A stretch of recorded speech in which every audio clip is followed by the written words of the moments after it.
𝗭𝗢𝗡𝗘 is also here. So we'll be talking to them as and when time goes on. But Francis is here. Francis, good afternoon once again. Good afternoon. It's boss. another big game for the 𝗨𝟑, your big games. I mean, you're looking for qualification. That's very key. But this match against Benin is tricky because the Benin Noir must avoid defeat. They must win at all costs. Yeah, if you look at the competition so far, I think in the opening game the Black Starlets played a perfect game, putting 5 past their Ivorian counterparts. Ivory Coast themselves in their second group game beat this Benin side by 1-0. It was a tough game. If you watch the game here, if you don't watch the game, you might think they lost the game, but they gave a good account of themselves. They play good football, expansive football from the base into central midfield to the flanks, and they try to get in. Their problem is they don't convert the few chances that came their way in the opening game that they played against the Ivorians. But against Ghana, it's a 6-pointer for them because they know that anything apart from a win today will basically kick them out of the competition. So they've got to step up to the template to deliver. But for 𝗭𝗢𝗡 Kingston side, it's continuity as normal because in the first game, they played good football and they would love to continue. Yesterday in the presser, he said complacency is not something that will ride in this team. They know exactly what is at stake. They would love to top the group so that they can play the team that will finish second from Nigeria's group, which is Group B. So if you look at basically what they are doing, they are not really ready to let their guards down. They said they are in to give the Ghanaian populace a good game this afternoon at the University of Ghana Sports Stadium. Yeah, after the Black Starlets game, there was a lot of excitement, a lot of plaudits, a lot of accolades. But now we've seen all the teams. Do we still maintain that the Starlets have been the best so far in the competition? Now that we've had the advantage, or at least the benefit of watching every single team in action. Well, yeah, the Starlets, don't be flattered by the number of goals they scored in their opening game, which is 5-1 against the Ivorians. If you look at Group B, where you have Burkina Faso, Niger, Togo, and then Nigeria, yeah, that group is tough. You look at the group, it's 4-4, and then 3, then 0 for Togo. Basically, the game that we witnessed here the last time on Sunday, the second game here between Niger and Nigeria, it was a tough game. By far, that's the toughest game of watching the competition. Nigeria won the game by 1-0, but if you really saw what the Nigerians brought to bear that evening, they played their heart out, and after the game, the entire fan base in the stadium were clapping them off the pitch. They gave Nigeria a tough game. So if you look at that group, you look at Burkina Faso. We saw Burkina Faso in their opening game against Nigeria. The two of them played a tough game. The game ended in a 0-0 storming. But Burkina Faso came into the second group game and they beat Togo, courtesy of 1-0. But if you look, they have some exciting players like Barrow, sporting number 7 jersey. You look at 𝗏𝗡soba, you look at Sharif. All those guys are great players that are playing here in this particular tournament for the Burkina Faso. You look at Nigeria, you have the captain 𝗏𝗏𝗡 playing some beautiful. You look at Adams sporting number 9 jersey, playing some beautiful. Look at Abdul sporting number 17 jersey as well.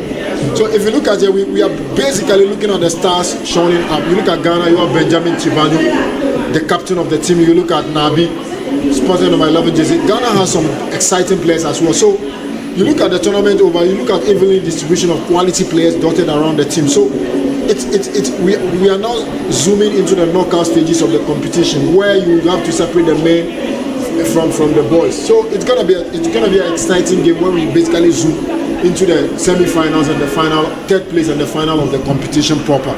Okay, let's take a look at the teams. They're already in the stadium. They've been here for some time, and their arrival, as usual.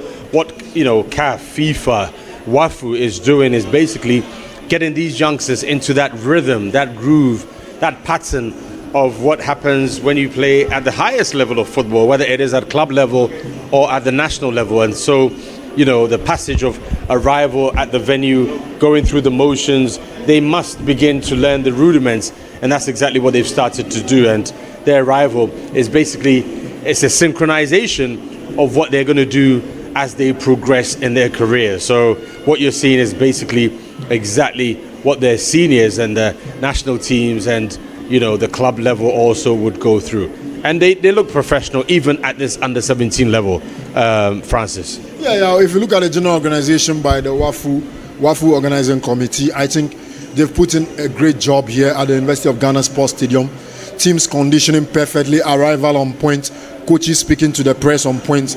You look at in terms of accreditation, where you are not supposed to sit, there's proper security, the demarcation is right. You look at TV crew coverage, no one is heckling anyone. So I think in terms of organization, everything is on point. And you look at the timing, the warm-up, the time they are supposed to go back into the dressing room, the time they are supposed to come out to play their matches, everything is on point. So I think so far so good for the local organizing committee. They've put in a great job. And you look at the teams as well. They've carried themselves in that kind of manner where you can tell that there's professional ethics in their way of going about their businesses.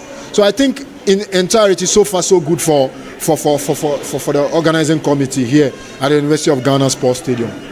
Yeah, hopefully we'll hear also from the coaches before the game, as we normally do. And for Coach Kingston, he knows what's at stake. He had the advantage of taking his wards, outside to Europe, which proved a good precursor to this tournament.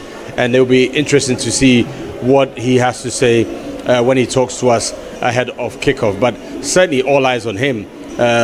Kingston, he says he's not under pressure, and obviously he's at home, but sometimes the home pressure can tell. Well, basically, the reason why we tell you he's not under pressure is believing in his boys. I've heard him in the presser where he said ever since they've started this journey, they've only lost to Russia. They've dominated all the games they've played. And in the opening game, they played very well. They played some brilliant patterns.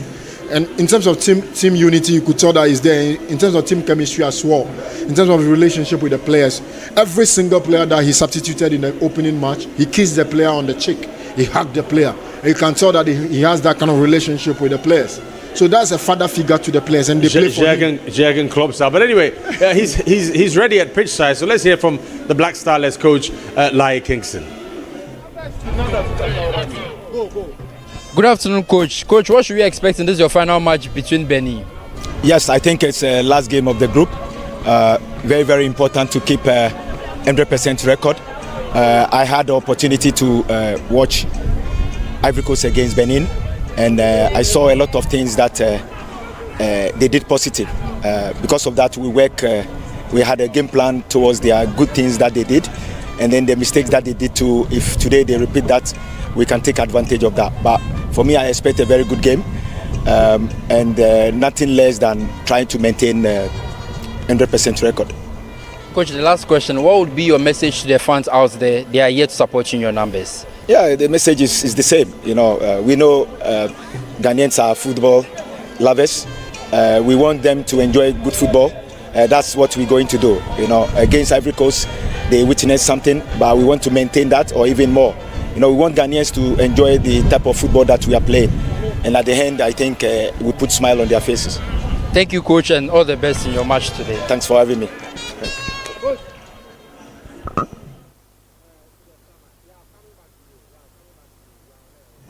Okay, Kingston, not giving much away. It's just, formality, really. The atmosphere here, look, this venue, when you're coming through, even when you're here, you can... The aroma, can you see that? Yeah, there's a Killer Willy, kebab. That stadium ambient is not missing here. You And look at the jama, the music, the campus, the food, the aroma, everything. It's a sandwich of everything here at the University of Ghana Stadium. So it's a beautiful atmosphere for everyone around the enclave to step into the stadium to witness great football. Like Kingston was summing up earlier in the presser, he said, with Ghana, it's football-loving people. They love you to play good football. And what they've done in the first match, he can promise them that they will do something even spectacular, something better than what people have witnessed in the first. So that tells you that in terms of his mindset and in terms of a team tactical formation going into the game, they are geared up to deliver something superb to the public. Because Ghana, when you play great football, people will always praise you. Look, the under-20 squad that was coached by Desmond Ofei, that won the All-African Games, the final.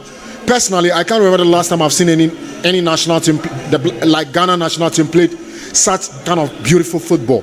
And every day you look at Desmond Ofei, you look at him in the stand, people keep hugging him, urging him on, and people talk good about the brand of football that he has brought back. And you yourself, you watch the final of the All-African Games, the men football, and you can bear testimony to it. We've witnessed something superb, and that is what we love. So basically, I look at him in the eye and I tell him, the next generation of our Black Stars is in your hand, Desmond. we urge you on. We want you to bring something better in your next matches. And he told me that don't worry, we'll be going to the AFCON to play the WAFU U17 in Togo. I promise you that we will not let you guys down. We'll build on what we've started in the Under-20 All-African Games. And that's so beautiful to know.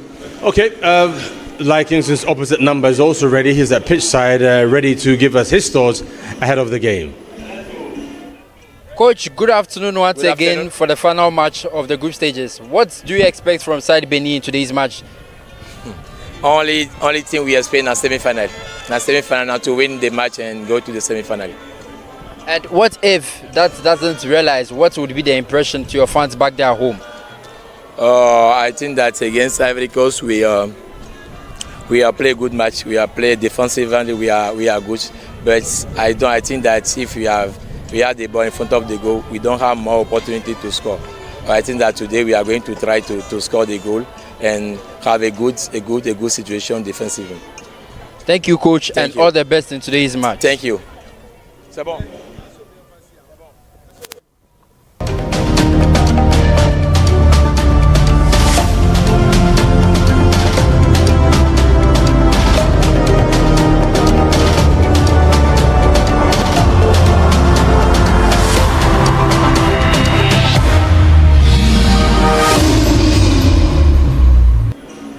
Okay, that was 𝗭𝗢𝟳 the coach of Benin, and confident. Well, he's saying that he expects to get to the semi-final. That means literally that he expects to beat the Black Starlets, and there's no coach in this world who would not say that his team would win.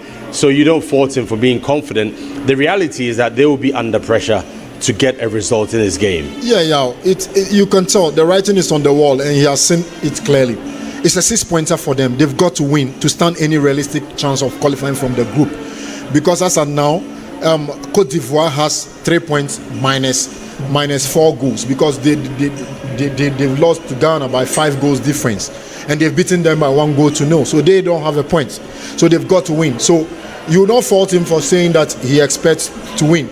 And this afternoon, if you look at the team sheet that he has put out, they set out in a typical 4-2-3-1 formation. And if you look at this kind of formation, it tells you that he's going with a double pivot.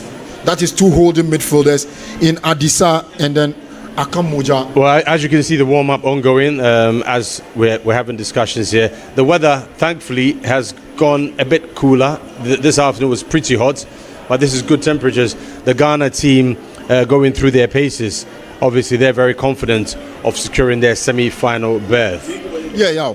If you look at the attendance as well, gradually you can tell that people are gradually getting into the stadium. It's about 30 to 40 minutes away. It's about 40 minutes away from kickoff, and the supporters union are getting into the stadium as well. The teams are going through their normal warm-up sessions on the pitch. So, like I was talking about the tactical disposition of the Beninois coach. Yeah, we're seeing the Benin team actually warming up now. Apologies for the earlier mix-up, but this is the Benin team now warming up on the screen. Yeah, so they set out in a typical 4-2-3-1 formation. So he's going with a 2-man sitting pivot.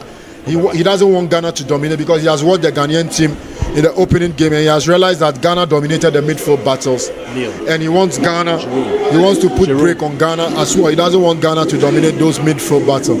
Up front, he has 1 striker up front. So basically, they want to build from midfield and then get enough bodies in terms of around the penalty box of Ghana to cause problems to Ghana.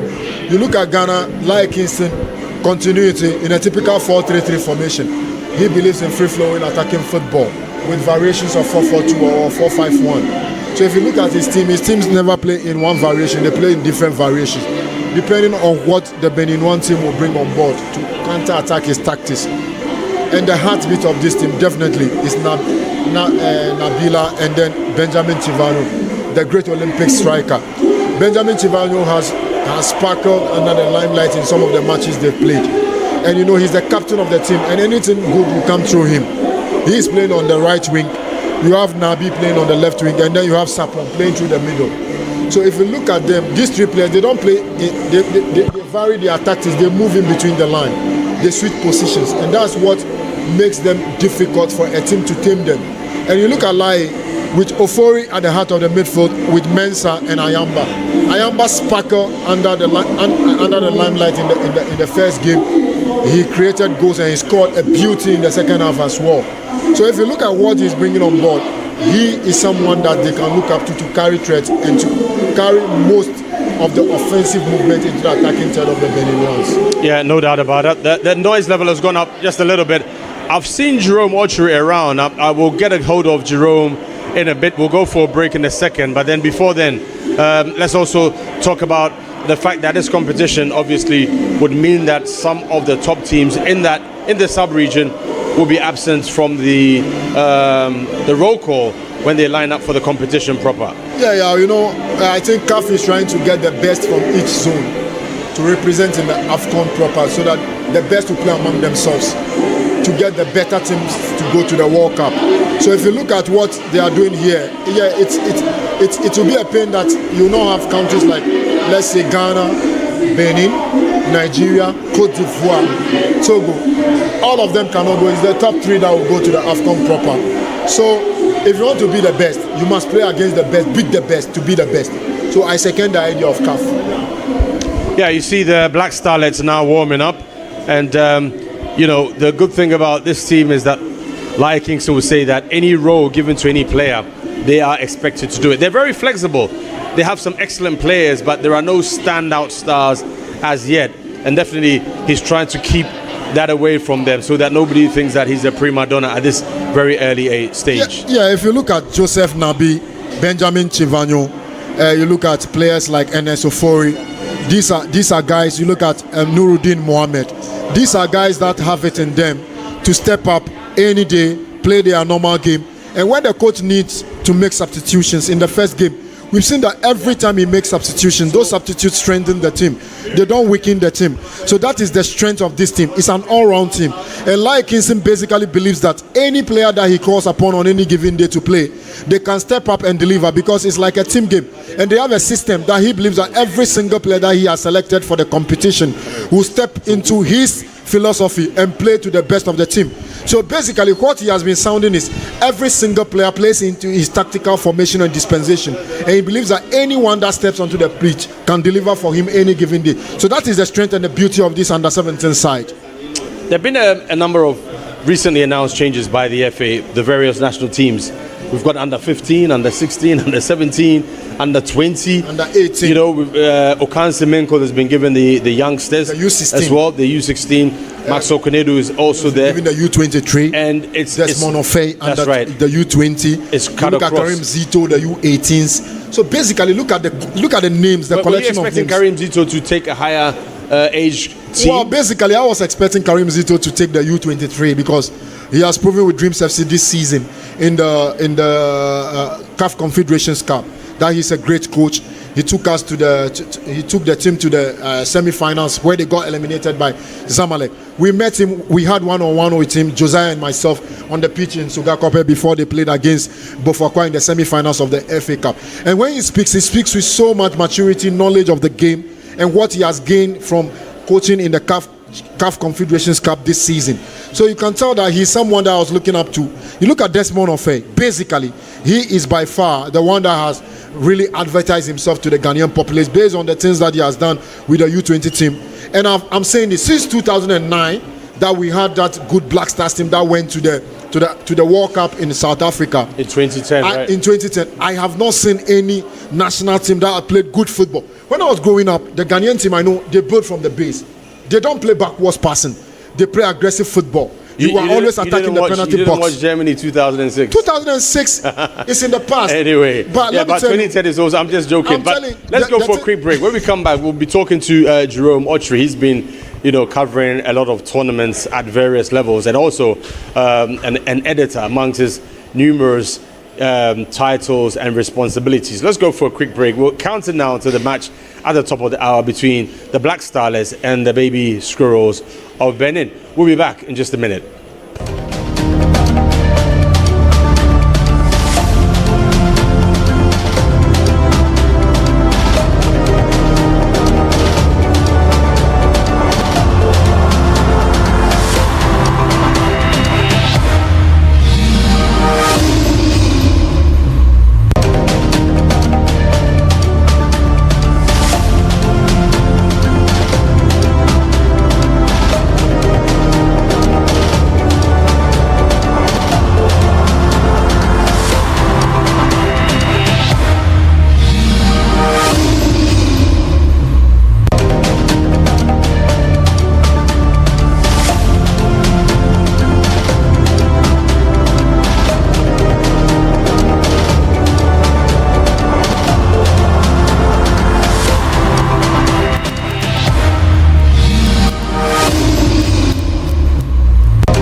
Réveille-toi, Ousseyn. Réveille-toi.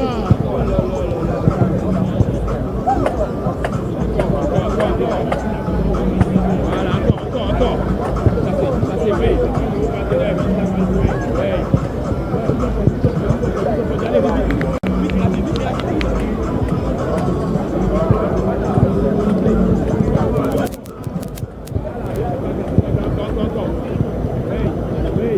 Ils ont perdu.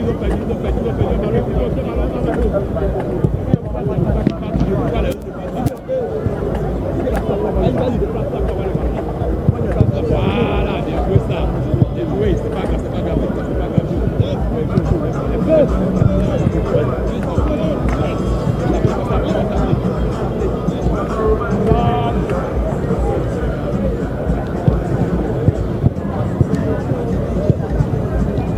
Hey, il amène la glacière d'eau ici.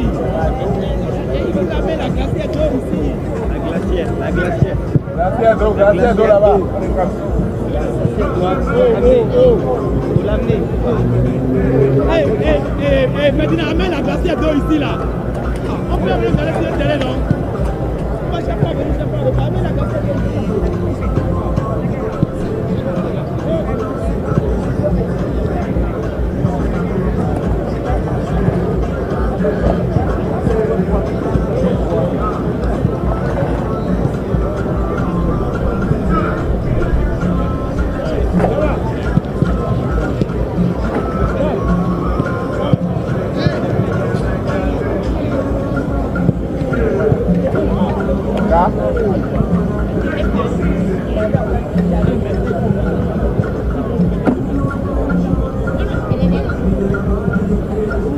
Baby, I'm unlucky again. 1, 2, 3, c'est. Look up, my God, my.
All right, welcome back. Thanks for joining us. It's the Black Starlets 2024 edition, hopefully, and for years to come against the Baby Squirrels of Benin. Remember, the Beninois lost their opening game. Ghana thumped their opponents, the Ivory Coast, by a whooping 5-1. So most people assume that it will be a walkover, but as we know, it can be tricky. I've been joined here in the upper terrace where we've got our little studio by 𝗭𝗎 I'm sure you know him. Amongst being an editor, he wears so many hats. I wonder which one he's wearing today, Jerome. Well, maybe as a football fan. Yeah, well, yes. And congratulations on your new should I say, pose, a project? Yeah, thank you. Yeah, tell us a bit about that. Okay, so the President Church of Ghana is setting up a TV. In fact, there's a television station now. A lot of the churches in Ghana are going into the media, and the Presby Church now has a TV station, and I've been tasked to help manage the sports desk. Fantastic, awesome. Well, I hope you can hear me. The announcements have started, which means, you know, we're closing down to kick off. But you've watched all the matches so far. What's your take? The standard, the quality? I think it's okay. I mean, typical West African football. You see the grit, you see the energy of the players, you see the enthusiasm that they bring to the field, and you can see also that if they are to continue on that tangent with a bit of improvement, the guys have a bright future. And I look forward to seeing some of them on the big stage in the next couple of years. Wouldn't it be great to see Ghana, Nigeria, Ivory Coast and Burkina Faso just at the top of my head qualifying, but it's not going to be possible? That's, you know, do you think it's a disadvantage? Yeah, it is, and it's something we've been talking about, because gone are the years where you had some of these teams, all of them competing on merit and getting into the competition. I mean, when I was a teenager and I was growing up, you would see Ghana and Nigeria always making it to the world competition, because at the African level we were the best. Now, because of how it's been arranged, there's a likelihood that you miss some of these top guns going to the competition, and that is not the best. But you look at it on the other side of the coin, and they will tell you that the other countries also have to develop, and if this is what will help them to develop, why not keep it so? Yeah, the CAF president says he wants to have a level playing ground. Even the thing. Well, it's good in that way, but like we're saying. But tell us about this current team. Kingston, are you impressed so far with what he's done? You know, I want to go by the attitude he has shown. The team won 5-1, but from his commentaries I have watched, he was not happy. And people have said, why would you win 5-1 and still behave as if you lost? I like the mentality he has shown. He may be okay with the goals that were scored, but if the quality of play, if how you were able to perform in terms of what he taught his boys wasn't what he eventually had, then he has every right to complain. Because you see, today you might have scored 5 with poor quality. You might meet a team that will match you at a level that you cannot compete because your quality is not good. And that is why I side with Kingston when he says that we won all right, but I'm not happy with the quality of performance my boys showed. And I think that should be the attitude. I like the enthusiasm he has shown. I like the energy he has shown. You can clearly see that he means well, and he needs our encouragement to get the team to play to the level he as coach wants. Clearly he's bringing that passion he had as a footballer to these kids. But as you said, when you were a kid, you used to watch the Black Starlets or Satellites, and there was this explosiveness about them. Yeah. Are we expecting too much? I mean, I think for those of us who saw the golden years, the golden years, maybe the expectations we have are too high. Because, we saw the Samuel Saikufos, we saw the Alex Opokus, Sebastian Barnes, and the rest. And I am always of the opinion that every generation and for those of us who saw the excellence of the Starlets in the 90s, I think we have to bring down our expectation and allow these boys to give us what they are truly made of, and then also judge them by what is the current trend. If we are not careful and we judge them by what we saw 30 years ago, we might be putting too much pressure on them. I mean, you saying 30 years ago brings me back that it has been, or even 40 years. Of course. Without Alamti, and when was the last time Ghana won it? So what are we playing now? We had, of course, the golden era of Coach Sam Ade. After Okoayi, I remember, he started it. But now, what do we play? Or are we still finding our groove? I think we lost the plot a long time ago. And so far as we've not been able to make it to the world stage and perform as we did, we really need to find out what has gone wrong, because there have been years that we didn't even qualify. So we really need to take our time, find out what is wrong, and then when we're able to find out what is wrong, get the opportunity to compete, we compete to the best of our ability. We shouldn't rush. That's why I like what Kingston has started. He has started on a good note in the sense that we need to give ourselves time. Too many times we expect results in the immediacy, but that is not going to happen, because when you've been off the big stage for a long time, it truly means that there's something wrong with you. And from what I'm seeing, I think we are putting the building blocks together. With little time, maybe it will come out well. I know we're here to talk about the WAFU and obviously the Black Starlets against Benin. But before Jerome goes, I have to ask him about what's happening this weekend. It's 𝗭𝗡 Hearts again, in case you've forgotten. Just a couple of minutes on that big game at the Baba Yara Sports Stadium. Are we going to see another classic? The first game surprised all of us. It was better than we expected. You know, I hope so, because I mean the two teams are not doing well. The two teams are not performing to expectation. I mean, someone was just telling me that look at the two teams on the league table. You can't find them where a few seasons ago you would have found them, either second or third or among the top four. Right. Now you have to stretch it to about 10th it's just or pride. 12th on the table before you can see either Hasufok or 𝗭𝗡. And that tells you what has happened to our football. People are saying that Hearts and 𝗭𝗡 are deepened. That is true. I think the two clubs are not managed well. But we also have to pay attention to what the other so-called smaller clubs are doing. They are doing a lot of things right, and if you don't do things right, they will overtake you. Awesome. Thank you very much. And hopefully we'll be getting more of Jerome Otri during the competition, maybe later today, with the expectation that the Starlets would win. Let's go for another quick break, and then we'll count down to the kickoff, which is just at the top of the hour.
Assistant referee 2,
Remember the African Championship, the athletics, not the all African games, but the African games were here. Such fun. This time it's moved to football, and one man who was roaming here, there, and everywhere is back here again. I think he still thinks the athletics is ongoing. He's very hyper. Yeah, Sitcho Philip Astream just grabbed him in as he was walking around. Sitcho, it's good to see you. Likewise, bro. Yes, likewise. I mean, I know you've been following. Yeah. What's the vibe like? What do you think? Listen, it's been brilliant. When you get to see the next generation of African stars from this level, it gives you so much joy, and you can actually project into the future to know the abundance of talent in this part of Africa. And it's actually the very first step, if you like, for professional football. Once you're able to make it into the under-17 team of your national team, the prospects are that if you are good enough, you can go all the way to the very top. So it's exciting to see these young lads exhibit their talent and quality. I know it's, not midweek, but it's during the week. The campus is just here, but the fans are beginning to troop in. The first game, by the end of the first half, it was almost half full.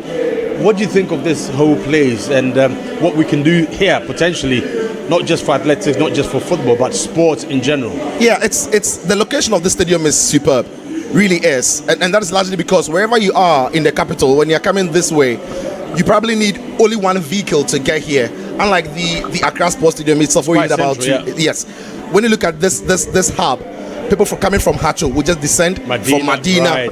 All the lads in East Legon Nigeria can just come through Spintex. And if you've closed from work and you're going towards Medina, why rush home when you can come to the stadium to enjoy football? So I like the hub of the stadium where people can easily access it, easily come through to watch football. And as you mentioned, by the time it's around 5 o'clock thereabouts and many people have left their offices, you're expecting that most of them will be trooping in to support the young lads. Yeah. And what do you make of ลี่ Kingston's new Starless 2024 edition? What do you think so far? Brilliant. So early or? No, I don't think it's early, because this team was assembled a couple of months ago and they've actually been working very hard for this. And when you look at ลี่ Kingston's body of work, from Right to Dreams and his methods of coaching, it is no surprise that he's doing well with the team. But there's one thing preparing the team with friendly matches, and there's one thing getting into the tournament groove.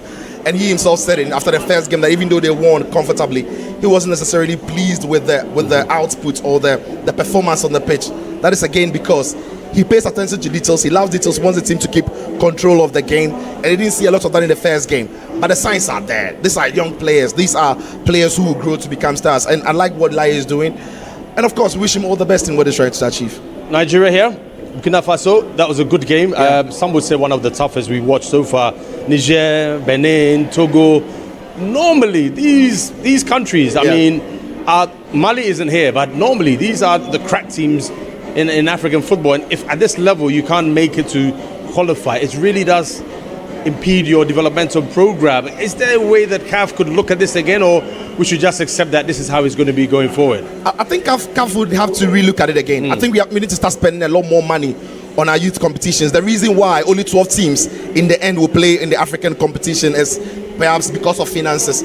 But we need to start investing a lot more. We need to open it up, have 16 teams to compete, because it's not all about winning at this level. Winning is important, but talent showing themselves, players showing their talent, is far more important than just winning. And across Africa, you must widen absolutely, it. Absolutely. We need to go to 16 teams, spend a lot more money, because listen, the only way footballers will develop at this level is the exposure they get. And when you play in the WAFU, when you play in the African games at the U17 level, that is massive exposure, that is massive confidence boost. And for me, I think CAF would need to, going forward, start looking at how to get more money in the youth tournaments and expand it to maybe 16.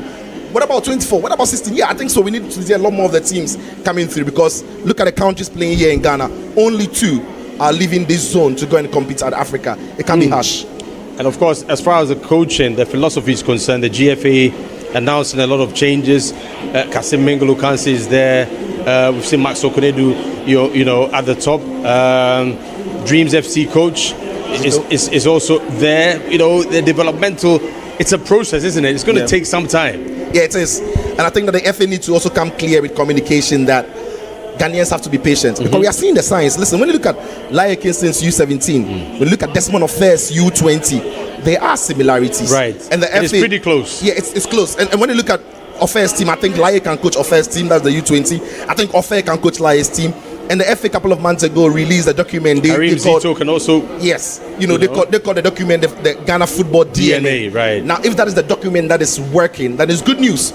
But it will not from day 1 to day 10 become successful. It will take a couple of time or a couple of years for us to see the work, the benefits of that DNA. And Ghanaians must be patient with this U17, U20 team for them to go through the DNA process. And of course, while they do that, more coaches will need to be trained with that DNA mentality so that wherever they are, whether it's club football, whether it's coach football, they are coaching and training Ghanaian talents with these DNA methods. And most of these players are also playing on the local scene. Yeah. And this season, the Ghana Premier League has witnessed perhaps one of the most surprising open competitions, which ironically has seen Hearts and @ʗ𝗏𝗘 doing terribly. Absolutely. And they meet this weekend. Yeah, they meet this weekend, but not with the fire that it normally comes to, because the two of them are not competing. Right. And that's the thing about the Ghana Premier League. The talents are not concentrated in few clubs. It's almost evenly spread across. So the name is ʗ𝗏𝗏𝗘, the name is Hearts of Oak, but the name won't play the games, the name won't win the matches, the name won't score the goals. The talents would have to go in there and score the goals. So in Swajiman have got enough talents, good enough to get them where they are. You've got Samatex who have been brilliant. Nations FC have been superb.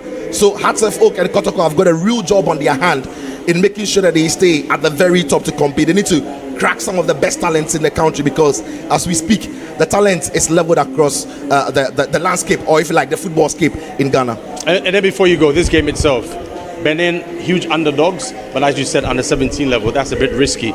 Ghana should win, qualify to the semi-finals. Your predictions? Listen, at the 17 is always difficult to predict, because even the coaches don't know all the players from the opposing side. They've not seen them play enough.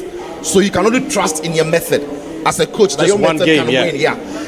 And so I think that Kingston's team and they are very dynamic. And that's the thing I like about them. They can shift to the back 3, go to the back 4, at times the back 5. And so they've got the answers to problems that will be thrown at them when games do kick off. So I have a feeling that the Lions boys, the young lads, are going to go on and win. Yeah, no doubt about it. Well, stay with me, because the countdown has begun on the pitch itself, where the two teams will be coming out very shortly. They've started here. We'll keep an eye on that one.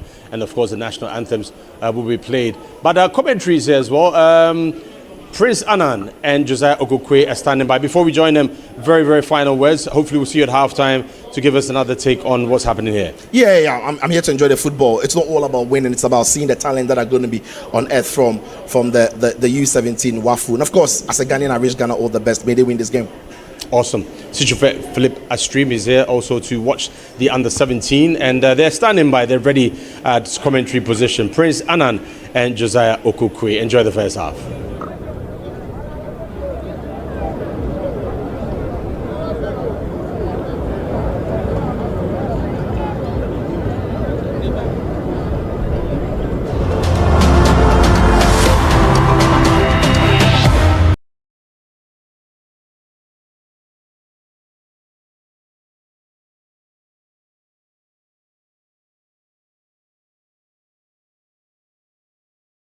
Where we bring you the best of junior football made in West Africa. It's the WAFU Zone B under 17 Cup of Nations qualifiers. Coming up is the match between Benin's Young Cheetahs and the Black Starlets of Ghana. Two teams will join us on the field of play. We'll go through the pleasantries of the rendition of both national anthems, and then we will be getting into the game proper. Wherever you are, thank you very much once again for joining us. It's Benin taking on Ghana. It's a must-win game, especially for the Beninois if they are to make any impact in the competition. But for the Black Starlets, they seem to have one leg in the semi-final before the game even starts. So players are on the field, officials are here as well. We'll have the rendition of the two national anthems, beginning with Benin's L'aube Nouvelle, that is the dawn of the new day. The national anthem of Benin. Et maintenant, l'hymne national du Bénin.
Shall we please remain upstanding to welcome the national anthem of Ghana. God bless our homeland, Ghana. Maintenant, l'hymne national du Ghana.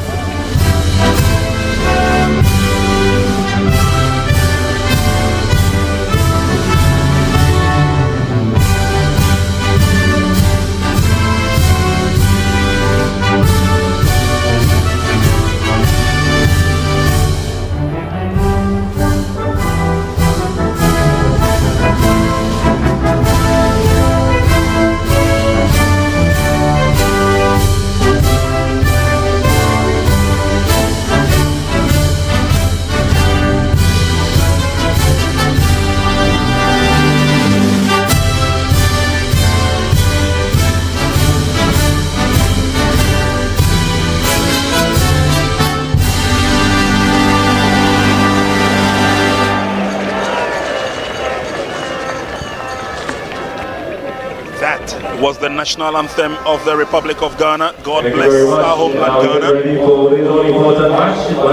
After the players go through the pleasantries, we will have the toss of the coin and then hostilities will begin. With me in commentary position is Josiah Okoye. Josiah, you've seen these two teams up close and personal. What should we be looking out for going into the first 45? Good football from both teams, especially the Black Starlets. Before we continue, let's take a look at the Beninois lineup. Just a couple of changes that the Beninois team has made. Coach 𝗭𝗢 𝗪𝗎 believes that the likes of Zuma Zato, the likes of Pierre Gohun, who are the main key characters in the team, plus their goalkeeper, 𝗭𝗢𝗡, we saw some tremendous goalkeeping from him when they played against La Côte d'Ivoire. And so the Beninois believe that they are coming into this game with high hopes. And that's the head coach, 𝗭𝗢 𝗪𝗎. He believes that it's going to be a tough encounter against Ghana, but also believes that the Beninois have a chance. 45 minutes will give us a fair idea of what kind of quality they come into the game with. But for head coach for the Black Starlets, 𝗨 Kingston, is the same 4-3-3 formation, and he's only made one change in the team. We'll take a look at the lineup. That's Benjamin Chivano, the captain of the Black Starlets and also a player of the Wonder Club Accra Great Olympics. One of the bright prospects for the future, and he's got an opportunity to show exactly what he is made of before he joins his colleagues for the Ghana Premier League. Officials for this afternoon, Seydou Ali Brahamu will handle the match. Sakina Hamidu will support. We've got two ladies supporting in the officiating today, and that's the Starlet. So Josiah, what are your thoughts? Yeah, you look at these young chaps and they were just, flying high in that game, opening fixture against Côte d'Ivoire, where they put 5 past them. But I believe there's more pressure on them because their head coach after the game spoke about the fact that it wasn't the performance he was expecting from the boys, despite the fact that they put 5 past their opponent. He was expecting more from them. But then for the Beninois, you'll be saying that they were just unlucky to have considered added death against Côte d'Ivoire in their first group stage game. That happened to be Côte d'Ivoire's second group stage game. They were able to hold the fort for 90 minutes, but then unfortunately they cracked in injury time, where it was just so unfortunate for them. But then they come into this game knowing that they have a tight defense, but then they have to win to advance, and they need at least a 1-0 win to advance to the next round. So for Ghana, they are all but in the semi-final of the competition, but then they would also want to improve on that performance, says their head coach. He says they need to prove upon the 5-1 performance against Côte d'Ivoire. So obviously we're looking at an upstandard performance. That's the expectation, and these are the young lads who've made their journey all the way from Benin, and we've got a few Beninois here at the stadium to support them as well, including a few of the students right here at the university. And for their bench, well, they've got opportune players who will be looking for the right time to be fielded to also show their class. Like I said earlier on, we're bringing you the best of football made in West Africa at the under-17 level. And of course the fans, the groups of various supporters, they are here in their numbers. Of course, not to only give the Starlets the comfort of the support, but also to add glitz and glamour and voice as well to what's happening here. The Beninois will get themselves ready to take off. That's Ghana's goalkeeper, Arma. He's just conceded 1 goal in the competition so far. He's promised that he'll keep a clean sheet here today. captain for the Beninois team, Angelo, again one of the few brilliant players in the side. We saw his performance against 𝗨𝟑𝗳. And so any moment from now, our center referee would blow the whistle for hostilities to begin. Wherever you are watching us, this is live on Max TV. You are welcome. This is the University of Ghana Stadium. It's Benin taking on Ghana. WAFU Zone B Under-17 Cup of Nations. We're going all the way to the 29th of May, where we'll declare the winner, and the Beninois get us underway. The young cheaters, long floating ball, first opportunity, but well read by the Ghanaians. We're going to see a lot of fighting spirit from the Ghanaians, especially from the fullback, where Bilal Ajevi will show his class, and he's going to combine with the captain, Benjamin Chivanyo. Yes, Angelo. And again, very early in the game, the next couple of minutes will give us a fair idea of what kind of strategy and game plan both sides would want to employ in the game. But Ghana maintaining their composure, keeping the ball in play very well. A few of the players who showed remarkable brilliance in that first match, let's keep eyes on them. Talking about the Black Starlets side. But Benin in all white would want to come forward. Here's an opportunity for the visitors. Can he get a decent cross into the 18-yard box? He waits for the support. The cross comes on, but it's outside the box. Bilal gets the foot to it. Chivanyo goes in to help with the tackle, and they will allow the ball to roll over the line for the first goal kick. That's a great spell of possession from the Beninois. That's so well. In that first game against Côte d'Ivoire, we didn't see them possess this way. As you can see, their tails are up. They know that they have to win to still stay in the competition. That was a good build-up, trying to hold up play over there. Unfortunately, couldn't. Zanu is making his first start in this game. That's a long ball forward. They're looking for Chivanyo, the captain. Chivanyo maintains his composure, gets the ball, but he's been robbed of it. It's a throw-in advantage to the Twinkle Twinkle Little Starlets from Ghana, looking to make an entree into the Under-17 Africa Cup of Nations, the Orange Under-17 Cup of Nations. Benin clear out nicely.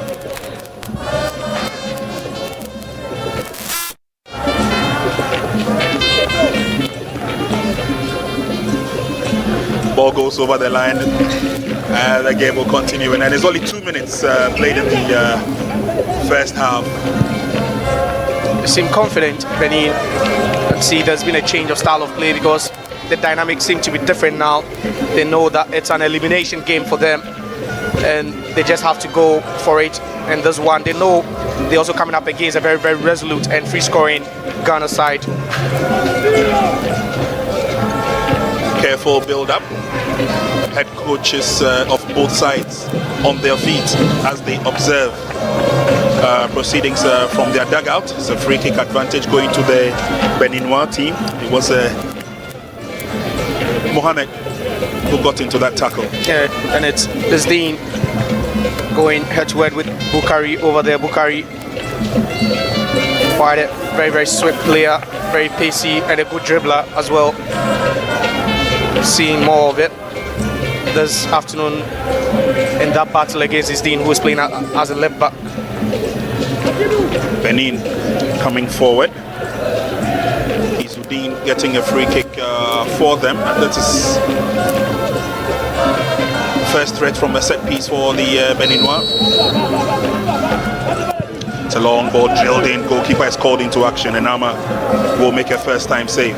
I'm saying it's quality, Ama. Balls like this, it's never going to beat him. He's quite a very, very calm, composed goalkeeper. Long ball in by Bilal, but it's been stopped.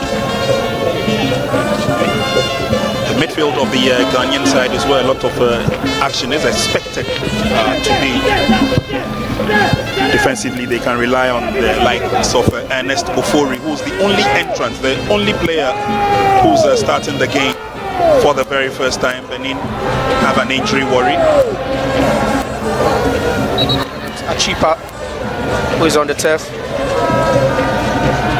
That was a very, very hard challenge. Achipa trying to just go in hard with that ball. He knew it was a 50-50 ball, quite dangerous, and just look at that.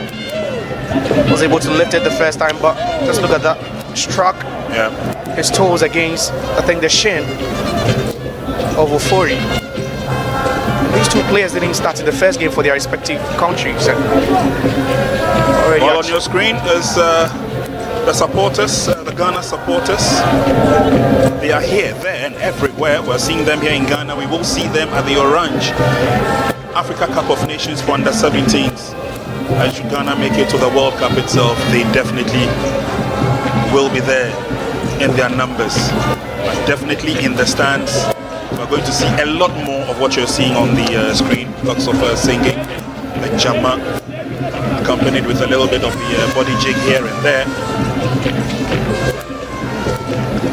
So Ernest 𝗭𝗎𝟑, what a way to announce his presence in the team.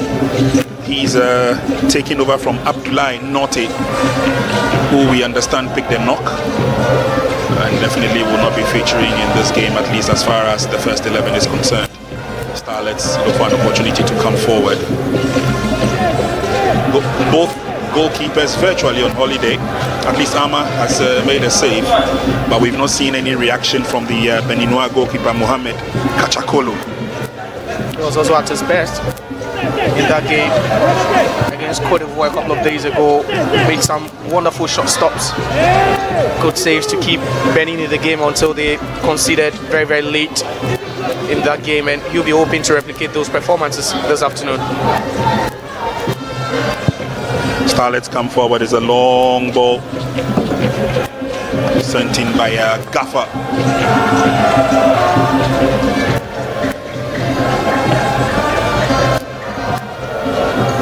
And as you notice, it's a careful build-up. These are young cadet players who are being taken through the rudiments of the game, and of course they play according to instructions. But Starlets have an opportunity as they come forward now. Ball comes to the near side. Theophilus Ayamga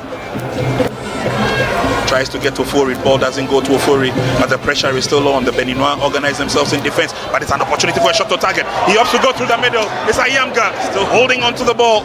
The opportunity has not reared its head. 𝗭𝗎𝟑 now. There are options on the near side. Ball comes to Bilal. Trying to go now deep through the middle. Referee gives an advantage. Impressive from the Black Starlets. Ayamga, you'd be asking why he didn't shoot that at the first time of asking. That's how they work their way, and you could see it was Ajavi playing more inverted, and that ball from 𝗏𝗏𝟑. That was a good opportunity, promising play from the Black Starlets. 𝗏𝗏𝗡𝗏 will now have to get himself very busy as he organizes the wall in front of him.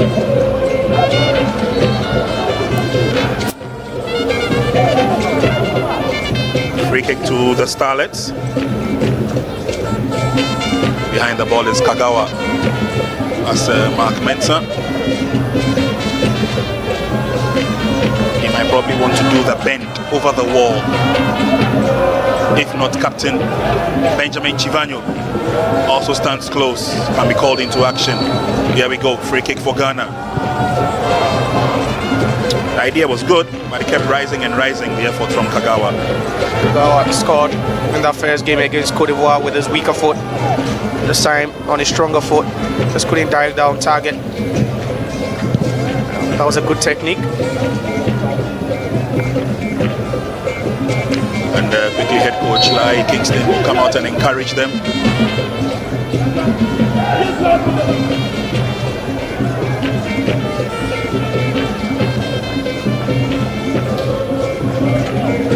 Under 17 football really has caught up with the rest of the continent,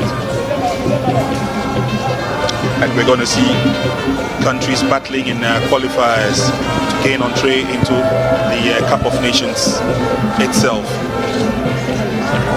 It would be fair to say the Starlets haven't really found their rhythm inside the first 9 minutes of this game. The build-up has been slow from them, but could also allude that to the fact that the stakes are quite low and they know that they have to keep it calm, not rush anything, just go about with the way they play, and maybe the goal will eventually arrive.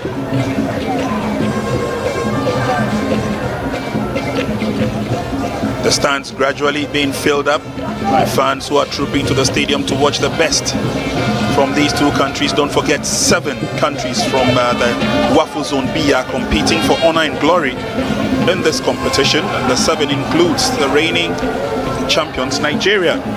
Also have the likes of Côte d'Ivoire, Benin, Niger, Togo and Burkina Faso. Ghana on the offensive now. It's a long ball towards Chivanyo, who's been headed away from him. Ayamga tries to go for it but can't get his foot to it. Eludes Ernest as well. And it's picked up nicely by Bilal. Fans love the way the Starlets are keeping the advantage to themselves. And whilst doing so, trying to draw the Beninois out of their defensive shell. There's Bilal on the right. We're really seeing more of a JV. Just like in the first game, they just cut out supplies to him. They know how dangerous he can be, the captain of the Starlets.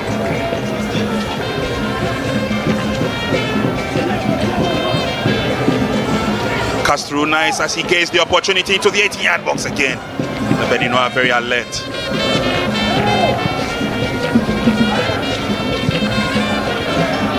So far, Starlets have tried to weave their way through the middle. It hasn't worked. That's a long ball. But again, Chivanyo is a little bit late.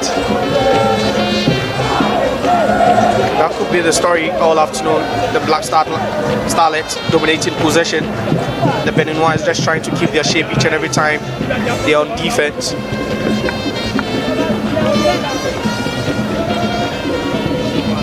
Beninois were trying to catch Ghana on the very fast one there. Pierre go home, could not get to the ball. And Ama wants all the players to move up the field. That's a very deep one. Again, effort thwarted by Beninois. Here's the captain, Angelo. Ernest will be penalized for pulling the shirt of Angelo. And that's Fori without pressing to the center circle, fouls at Akomola. Bilal alert to his duties as he prevented the ball from going past him. But the Beninois have an advantage.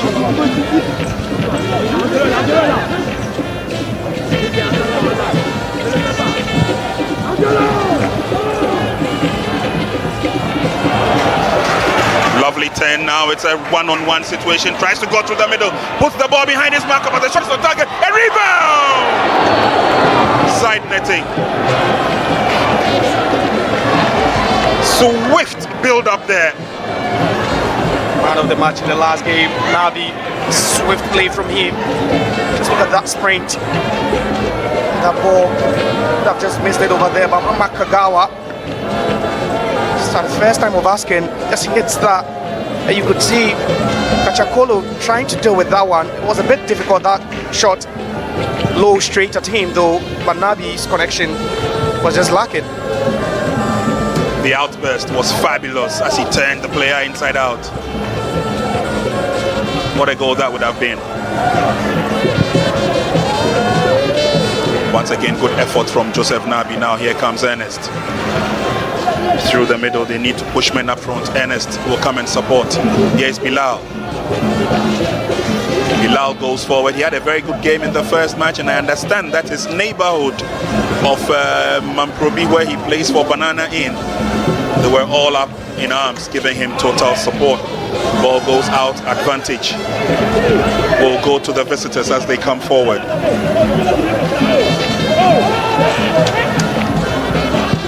Throwing quickly affected. The Beninois would want to create chances of their own as they come forward.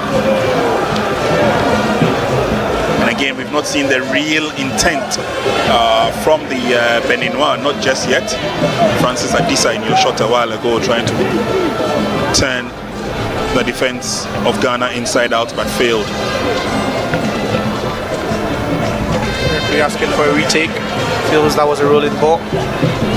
But then that has been their bane and that has been their style as well, the Beninois. They struggled to dominate in that game against Cote d'Ivoire. They struggled to string passes together and they just love to keep their shape. They just love to defend and just hit you on the break. So the Black Starlets playing with the Highland this afternoon should be very, very wary of that swift counter-attack from the Beninois.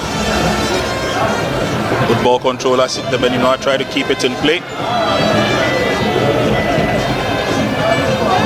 That's Captain Benjamin 𝗨𝟑🳫.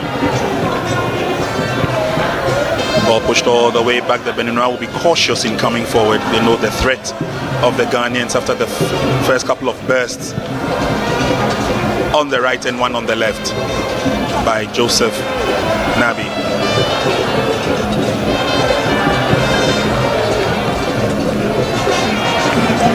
Build up as cautious as ever. The Beninois would not take any prisoners as they put the ball out for an advantage throwing to Ghana.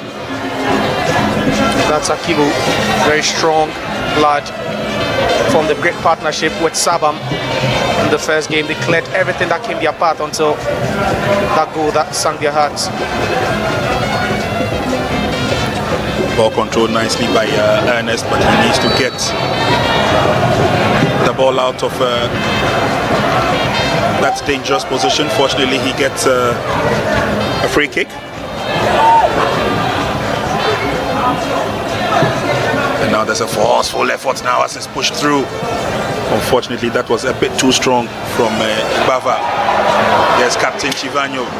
He's looking for opening spaces. The Ghanaians are still keeping their heads up whilst trying to look for that opening. Beninois seem to be covering their tracks very well, making it difficult for Ghana to go through. The moves have been threatening by the Ghanaians, but they've just not found that opening they're looking for. Good footwork by the Beninois as they come forward now. This should look good. Daring run as he brings it to the near side. Controlled nicely. Can he swing it in? Pierre does so very well, but a bit too strong. 16 minutes gone in the first half. They're still goalless. Thank you very much if you've just joined us. We're coming to you live on Max TV from the University of Ghana Sports Stadium, where Benin and Ghana are facing off in a Group A match. We've spoken about how they love to hit their opponents on the counter, Benin, and that was just a scare for the Starlets. They play with a high line, but they need to be very, very on guard.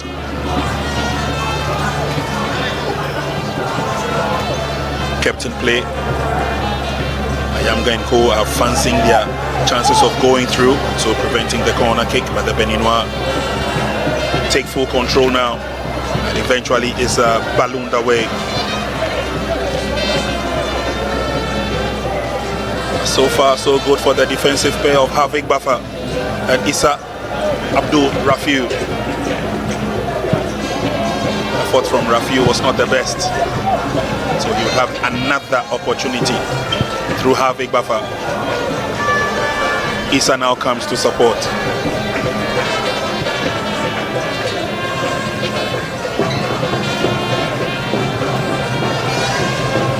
Benin have the advantage now. Tried a long shot from outside the midfield, but referee will give them the advantage. A little bit of jostling and heckling going on there. The Starlets are enjoying possession, but they need to be very, very careful and mindful where they lose possession. You can see Zanu, who just won possession inside the center of the pitch, and that could have been a costly turnover. Ball has been dispatched by Adisa, and then they switch play to the far side. Looks like Nabi can get to it. He goes and tears off again. He beats a second, lays on the pass through the middle. This should be it.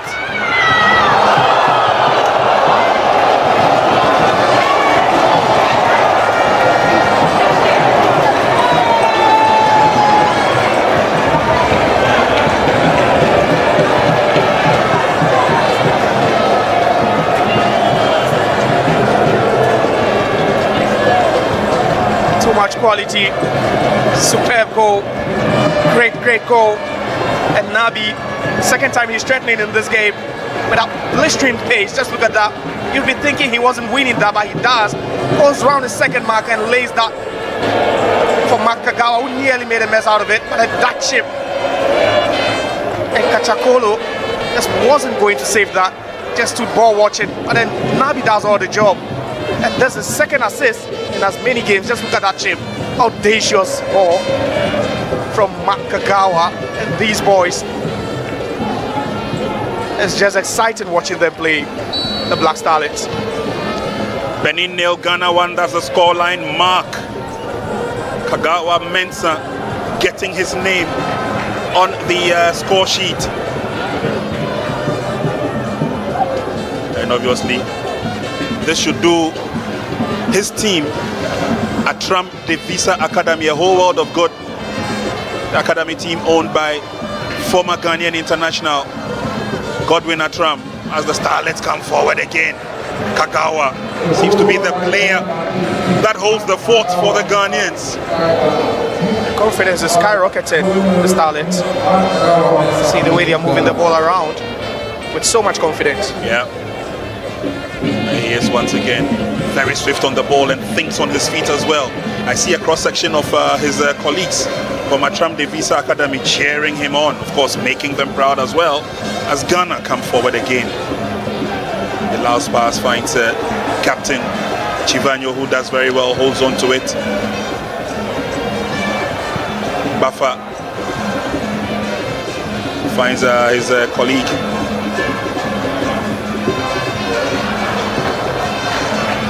Through the middle now. And you notice, Josiah, that just after the goal, they're keeping it tight, they're keeping it careful as Ghana come forward again. Another opportunity for a shot on target.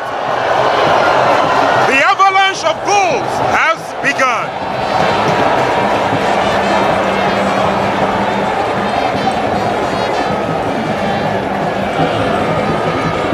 A moment ago, we're talking about the pace with which they're playing with the Starlets, and already it looks like the floodgates have opened.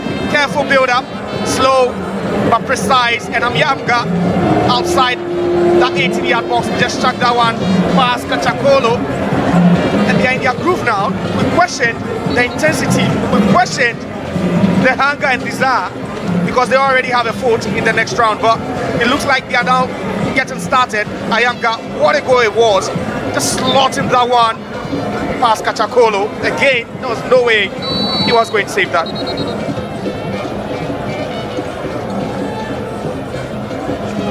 "22 minutes played in the first half. It's Benin 0, Ghana 2.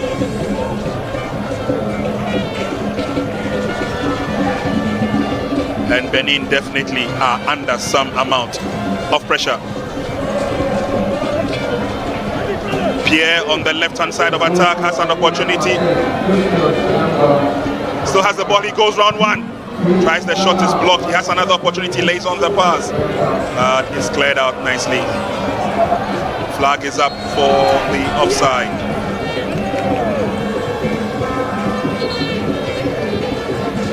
Kingston's charges definitely in the driving seat early in this game. Benjamin Chivanyo, Theophilus Ayamga, and of course Mark Kagawa Mensah showing their class and their rhythm.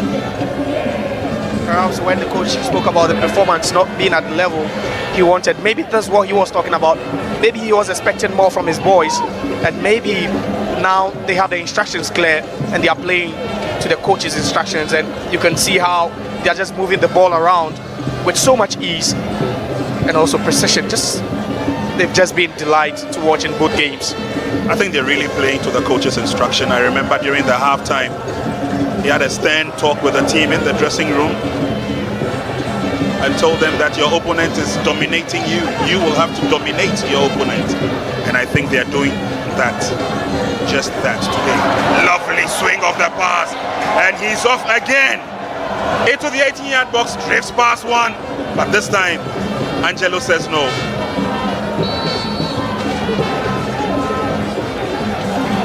It almost looks dangerous and threatening when the Starlets go down that left flank. And it looks like their most dangerous player now has to be Nabi, who just keeps on making those runs, those darting runs, and the Beninois are not having answers to the questions he's been asking at the left-hand side of attack. All rolls over the line. And for Joseph Nabi, continuing the good work that he started in that 5-1 thrashing against La Côte d'Ivoire, where he got a brace. And the supporters, they are in Freeland now doing their own thing. They need to apply some pressure, Benin, on those two centre-backs. It looks like they started play for Ghana. There should be some amount of pressure on Bafai Jusu. The trickery this time from Kagawa did not work, but the advantage will still stay with the Black Starlets.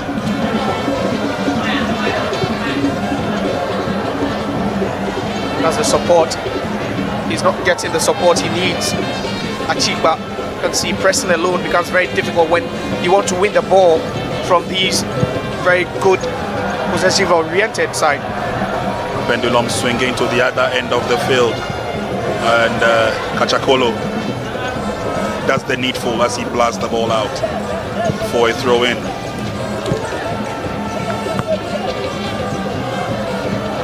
"25 minutes played in the first half. It's Benin 0, Ghana 2.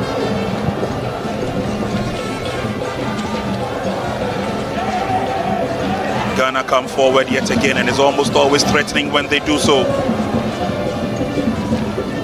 Controlled nicely by Ayamga, but then he goes down. Referee notice that and quickly will give Ayamga a free kick. I think that was a good call, Ayamga. See the pressure coming from behind with his back facing the post of Benin. He has to try and maneuver his way. But there are a couple of contacts over there. Shot of the VIP box where a couple of them are showing how elated they are at the progress so far made in the game.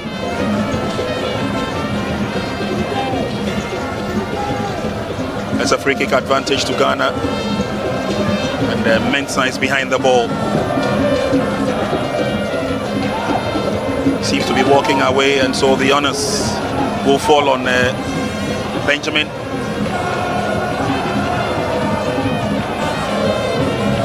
Quite a distance to score from Chivagnon. Well, he's got power-laden boots, or power-laden feet, so he could try from a distance. But let's see how he goes. It's a free kick to Ghana. It's the captain. Oh, not too far off. Effort was good. Yeah, that's from about 35 yards out at Chivagnon. That's what confidence does to you when you are too ahead in such a game. You feel anything will just work for you.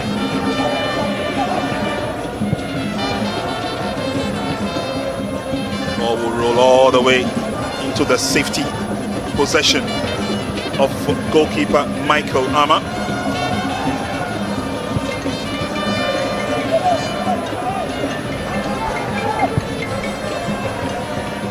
So that defensive setup of Benin that I think they really need to work on. They are just too allowing Ghana to play the way they want to play. They shouldn't allow that to happen. They need to force men out there. They need to press high up the pitch, put pressure on the two centre-backs.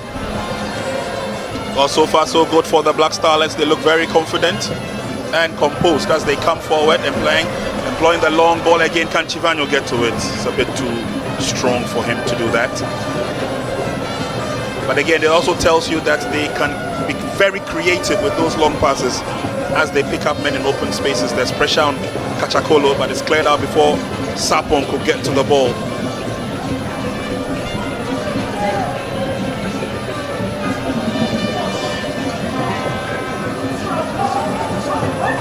Unfortunately, he has to fall way, way deep in midfield to help bring that ball forward. Talking about Benin's centre forward, Jordan Achipa. And it's the isolation got him frustrated, and you can see him dropping deeper into the centre midfield to try and, have the feel of the ball. He really needs to warm himself into the game, but the deliveries are not coming there. Services are not finding a cheaper. We're looking for a corner kick.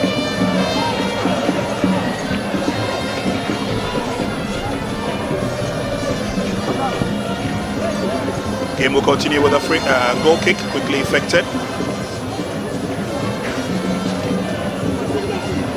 This competition is actually serving dual purposes, acting as both a regional showcase as well as serving qualifying rounds for the prestigious TotalEnergies Africa Cup of Nations. Another opportunity coming the way of the Ghanaians, but Benin seem to be correcting their mistakes in defense and so not giving the Ghanaians an opportunity, as it were, to go through their defense.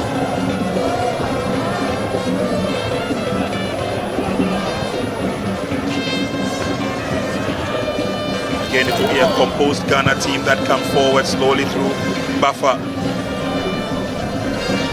All headed into touch for a throw-in that is going Ghana's way.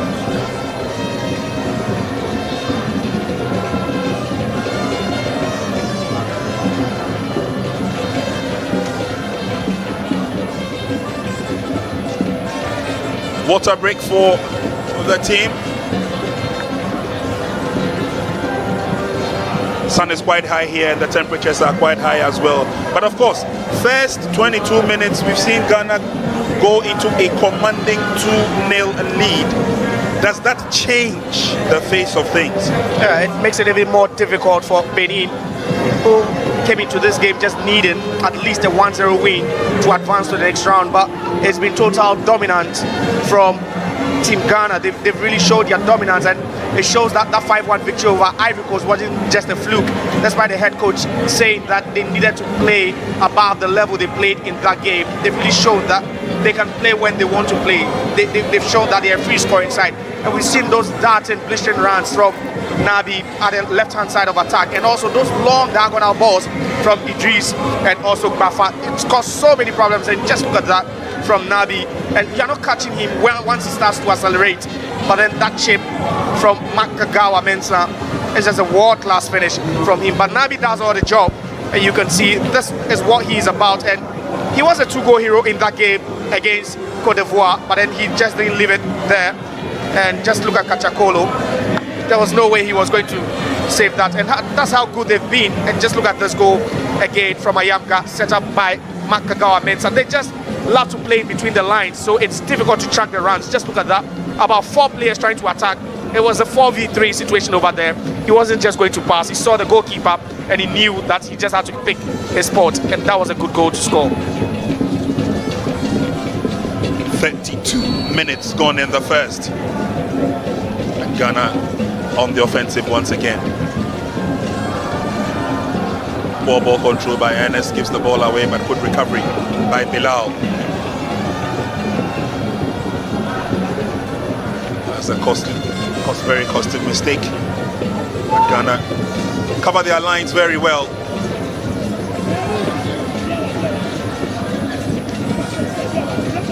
Speaking about pressure from Benin, they are not applying any at all. They just love it to keep that 4-5-1 shape.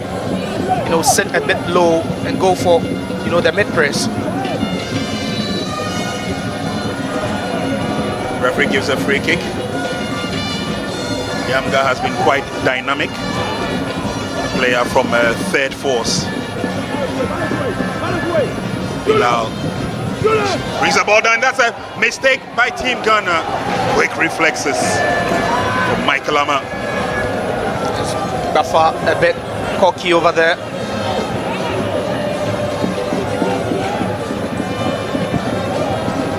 Game will continue, and the Ghanaians would have to be very, very careful. A 2-goal advantage at this stage does not signify the end of the game.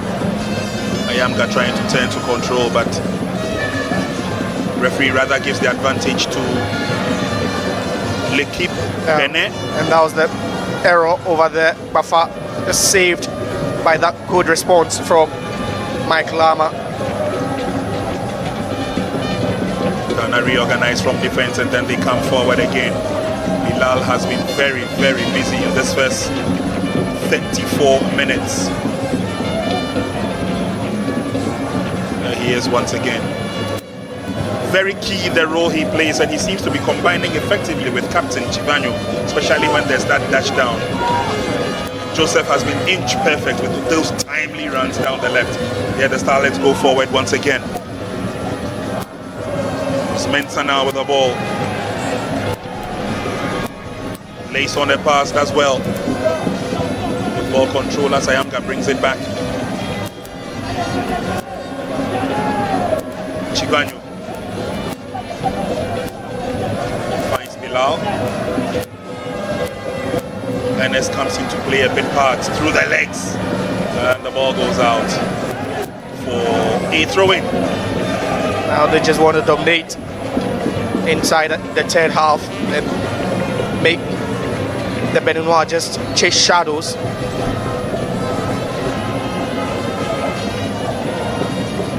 Yes, Bilal tried to open up the game, and that's some good thinking, but the delivery fell short of getting to its destination.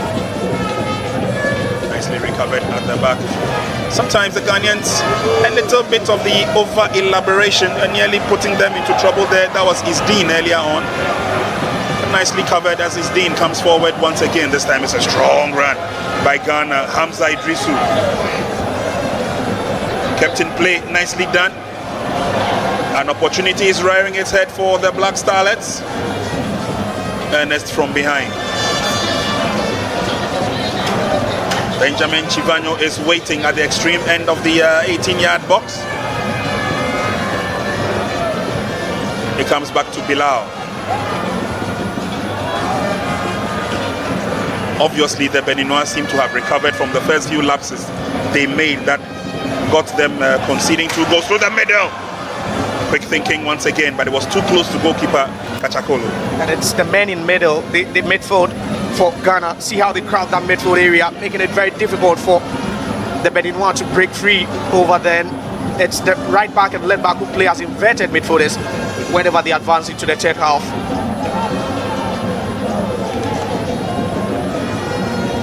All goes over the line. It's a throw-in advantage. We're into the last 9 minutes of the first half. Comfortable 2-0 lead for Ghana. There's Chivanyo. Chivanyo plays the 1-2 nicely with Ernest. Ernest comes in to help once again, and this time they will look for the long build-up from the rear. It's pushed forward. Yamga could not control that. Through the middle now. Ernest got his foot to it, but a bit too fast-paced, that pass. Again, the isolation, no pressure again. Faulty pass there from Ama, giving Benin the opportunity to come forward, but the ball is booted out. Safety first for the clearance. And again, this is where they need to be very, very careful. We've seen flashes of errors from the Starlets in the last couple of minutes. Yeah. One from Bafa, the other is Dean. They really need to be careful when they are building up. Yeah, you need to stay confident. You want to dominate. You want to try it over and over again and perfect it. But sometimes you also need to be very wary of where you are before you lose the ball. It could be dangerous. And it looks like the Beninois are not that sharp like they were in that game against Côte d'Ivoire. Group A action ongoing here at the University of Ghana Sports Stadium. Ghana have played 1 match, they have 3 points. The Ivorians have played 2 matches, they have 3 points. Chivanyo does well, outwits 2 markers, lays on the pass through the middle, but it's Angelo who picks it up.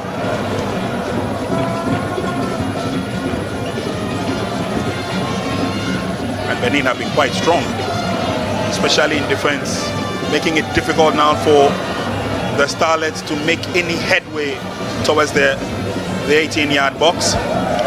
You talk about the recovery time for the Starlets whenever they lose the ball, and it's an average of about 7 seconds. Whenever they lose the ball, they are just hungry to win it back. They are just on their hands just to get the ball back, because they enjoy playing it and they don't want the ball to leave their side, and that's why they've been completely dominant in this game.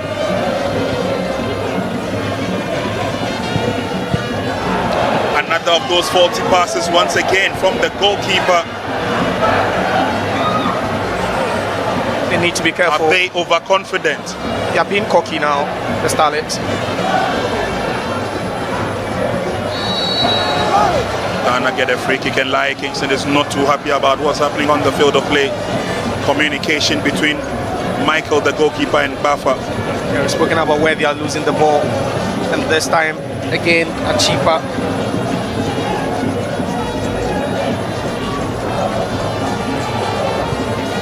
Ernest Ofori is really filled in the boots of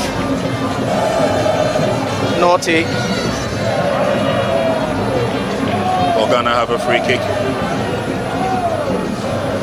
These men and women of the supporters group will be at it for the best part of 90 minutes plus. Total support for Ghana. That's what triggered that, that was a trip. Foul. Trip on Makagawa Mensah. Seems to be fine now, but really enjoyed the touches in that danger zone, the third offensive half. Makagawa obviously showing his class in this game, and of course together with Hamza Idrisu, they show what kind of basic instruction they've gone through their clubs. That's the Atram Devisa Academy, and then through the national team as well. Ironically, two teams that are handled by two former national stars. Here's a free kick for Ghana. It looks crowded in the 18-yard box, but the kick is on. It goes straight into the waiting arms of goalkeeper 𝗭𝗡𝗘. Quite easy for 𝗭𝗡𝗘 to deal with that. It was good. Bent over the wall cleanly, but not enough power on it to worry 𝗭𝗡𝗘 at all.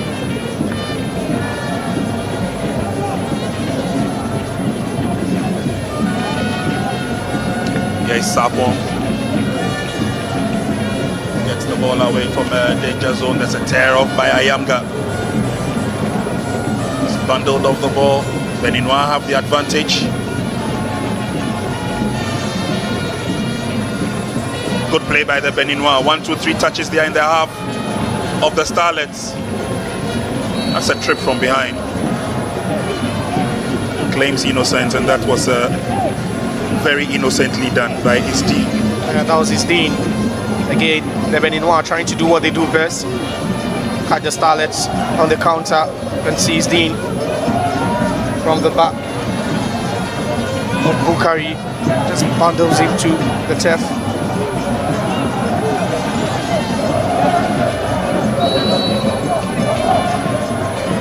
Free kick quickly effected. There's an opportunity down that right-hand side of attack for the Beninois through the middle. Doesn't go beyond Isdeen, and then lifted off by Makagawa. Free kick advantage to Ghana. I've really seen much of him. Sapon. That's Godfrey Sapon. This time it's Sabam who just bumps into him. Some sort of aggression. Free kick quickly effected, and the Starlets shall be looking for opportunities for probably a cushion goal before half time. Here's Bilal. Bafa is at the back. Through the middle now, and it's an opportunity for the Starlets to come through. Chivanyo drifts to the right, sends in the left-footed shot, but it goes off target. It's a quick transitional play again, just 2 passes and they are in the box of Benin. Just look at Chivanyo trying to use the run of the young guy as a decoy. Checks onto his left foot, but that could only fly high.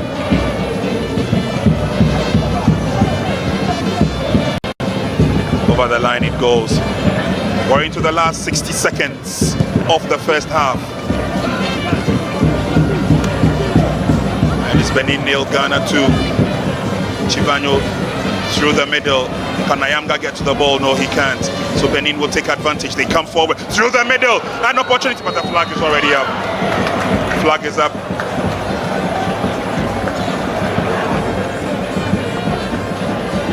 Nicely worked out, nicely built from the middle. But unfortunately, Jordan Atipa taking off a bit too early. It's a huge let off. That was a scare. I'm speaking about the Starlets being wary of those fast breaks from Benin. When you play with the high line, you should always be careful that you just don't get caught. Just look at that.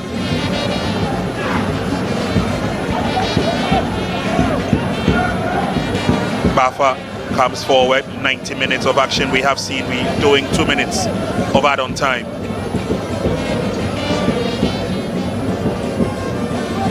Well read by the Beninois in the middle. Is picked up by Angelo, but he gives it away. And unfortunately, was a push on too hard by fullback Isdi Mohammed. The run again. The run of Achiba. He's questioning the decision of the flag going up against him. Just failed to time his run on that occasion. There's another opportunity as the Starlets come forward, operating from the right this time, where Captain Chivano lets himself loose, trying to go through the middle, and again, it's well read by the Beninois. Nicely done by Ernest. Puts in a foot there in a very timely intervention. That was throwing quickly effective. Here's Pierre. Pierre still going through into the 18-yard box. Pierre lifts up the ball nicely, but good recovery. Good recovery by the Starlets. Again, the right-hand side of defense reached by Benin. Bazanu should be hitting that once.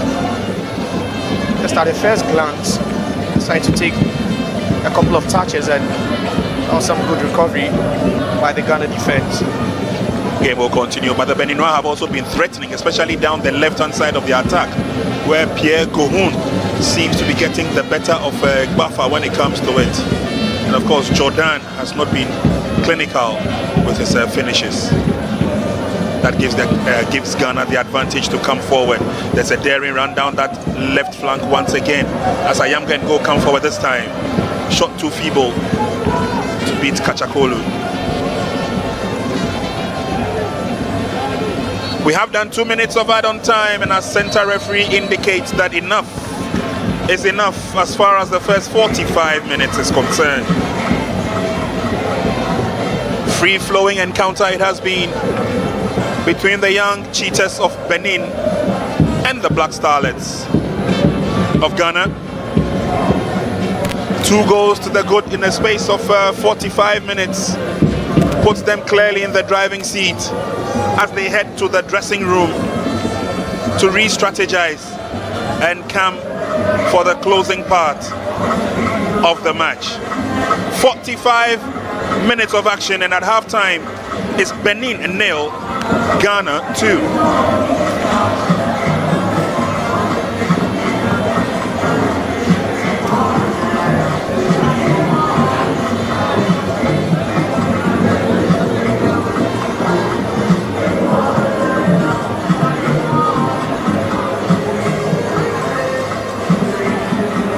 So that's the flag of Ghana flying at full mast as these twinkle twinkle Black Starlets line up against their opponents from Benin. They look fired up for action. They look ready for business.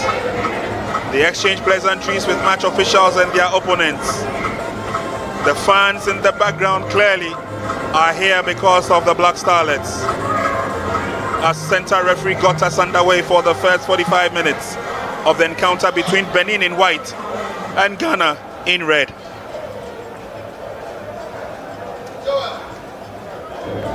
The Beninois had the very first opportunity at finishing clinically, but the Ghanaians very resolute in defense, making it very difficult for them.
Ayamba.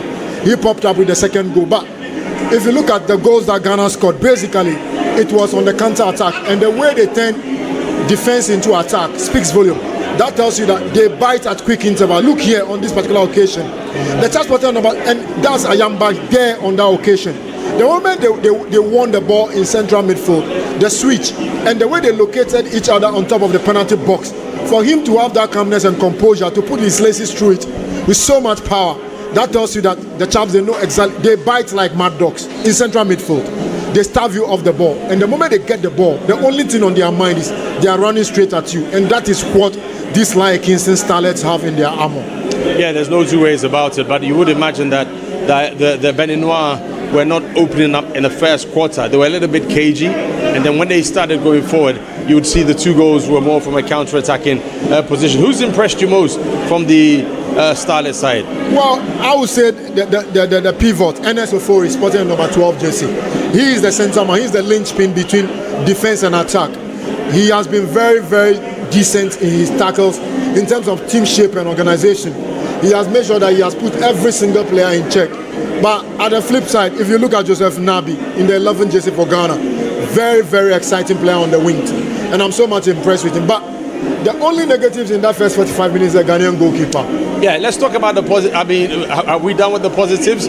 What about the way they communicate and the movement? Even when the ball is not in motion, their movement is very good. Yeah, they know the movement of each other on the park, and then they know how to communicate properly. And you can tell the coach, like Kingston, he keeps yelling at them, shouting informations to them.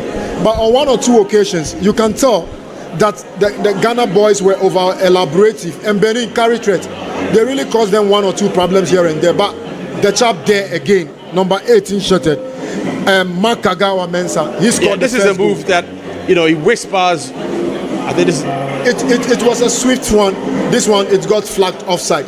But that was missed. The first chance Right. of the game, Right. and the warnings were clear on the wall for the Beninois to hit to. Here on this particular occasion, you look at the right back, Bilal Ajevi. In terms of setting forward, he has been very brilliant. But when coming back, sometimes he doesn't know. He normally get caught up in 2 minds set.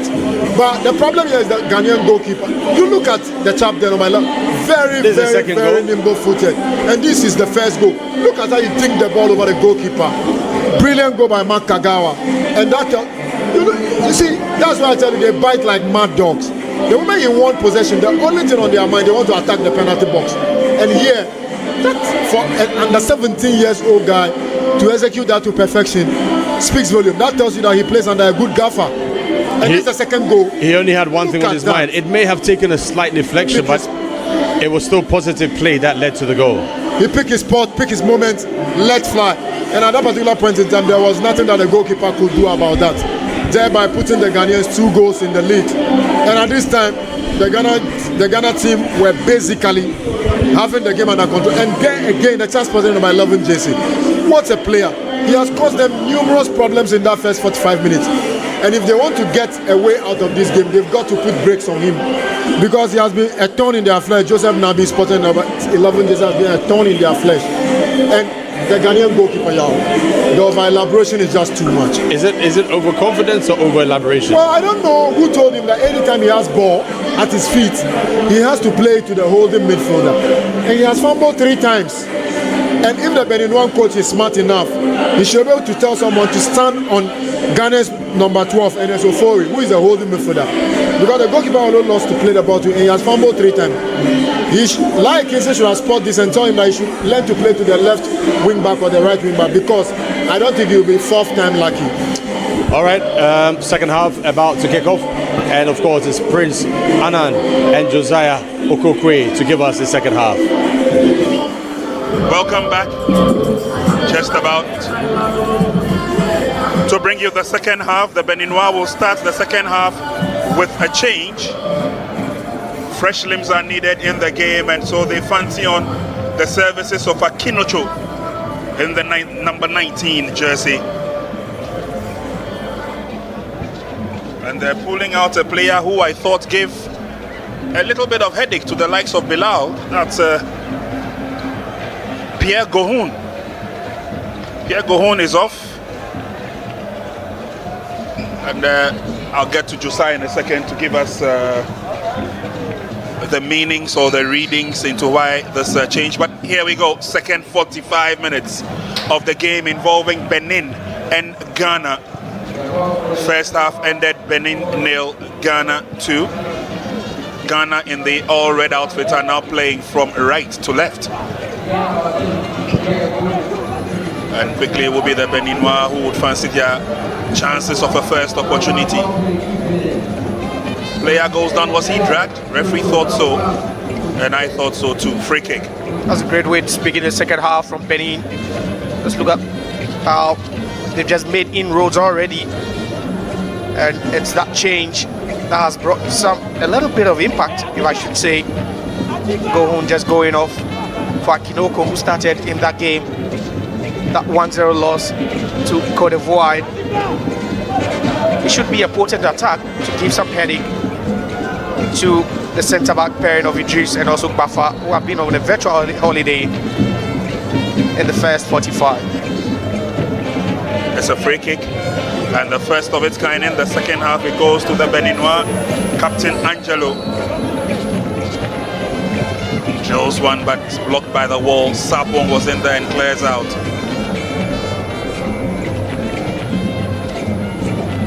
Or pushed to the far side. The Beninois starting the second half quite on a positive note.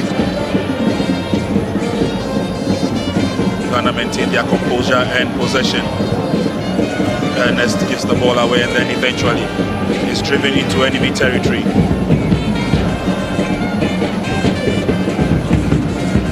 Ernest involved in that nearly went down. Advantage, says the referee. Ernest Ufori, 𝗭𝗢𝟑, two key players rely on going through the middle. Opportunity for Ghana as they come forward. Yes, Nabi brings it back. Oh, misplaced pass. I'm disappointed from him. Nabi, with his quality, should be doing better. Ball rolls over the line there. Beninois could not keep it in play. And over the last couple of minutes, the numbers here at the University of Ghana Sports Stadium keeps increasing. I guess the good news is spread out there. Benin 0, Ghana 2. I got a foot to it, but I guess it was a bit of a foot up. I've not really seen him this afternoon, Sapong. But whenever he's been called into action, he's really done so well with his other play. Earlier on, we saw that dummy that freed Nabi at the left-hand side.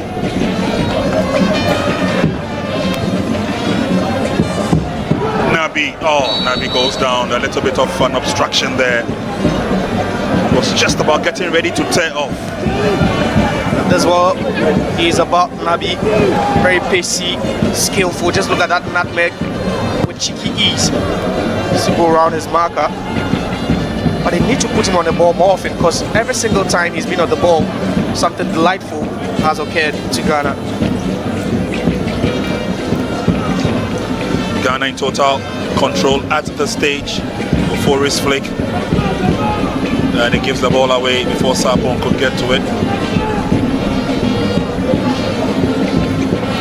Throw into Ghana, and it's Bilal Ajevi with the throw. Nicely done in defense by Benin as they get the ball away and over the line for a throw. They keep misplacing their passes. Benin, they've had very little possession in this game, and in football you only have the power when you have the ball. You only can score with the ball. They need to start trying to find men, get closer, be a bit compact whenever they are attacking. Attack with more men, commit men forward. Goalkeeper Arma with the ball. Oh, eventually he pushes it too hard again. And fortunately enough, for the third or the fourth time, he's lucky. Benin will come forward. There's a shot on target by the captain. Bounces off Arma. The rebound took a deflection. They're beginning to feel complacent. the Starlets. You really need to be careful. Yeah. 2 words they should guard against: complacency and overconfidence. And that's exactly how they are feeling now with that display. Just look at that, no pressure. Baffa with the ball to Armour. Decides to go past Achiba. Just look at that. It's very, very fortunate that Zanu just couldn't get a full grip of the ball. Yeah. Or if he gets a potent striker in front of him, these mistakes will not go unpunished. Ghana come forward. That's a very long ball. A strong run there. Can he keep it in play? He does so very well, Nabi. Very unassuming, but when he takes off, he's very fast. Joseph Nabi. Such a swift player. Yeah.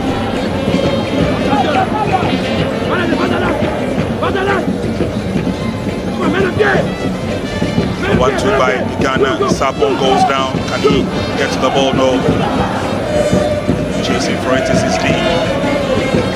And the Benin captain, he's showing how strong he is. He lays on the pass through the middle. And it's Achivi Bilal to the rescue. He definitely is covering himself in glory. Achivi Bilal from the Mamprobi Banana Inn Football Club. Just good on defense. Very, very good offensive fullback as well, Ajevi. Of this very, very compact partnership with the back line of Bafa and Ijisu. All together with left fullback is Dean Mohammed of Still Believe. They have kept the flanks boiling with action. Ghana come forward, trying to go through the middle. Here's Kagawa. All the way back to Kachikolo. Sends a long one in. Nicely brought down. Okay, the issue. Play some delectable football at the stage. Sanu with a trap. It's a wonderful trap. Again, giving an accurate pass has been the issue for Benin. And that has really made the Ghanaians not feel the pressure.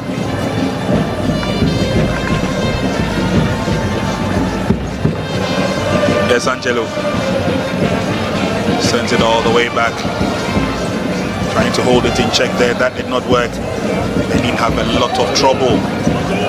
Eventually it is Ashrafu who goes down. Free kick advantage to Benin. Ashrafu Sabam behind the ball. The referee has a quick word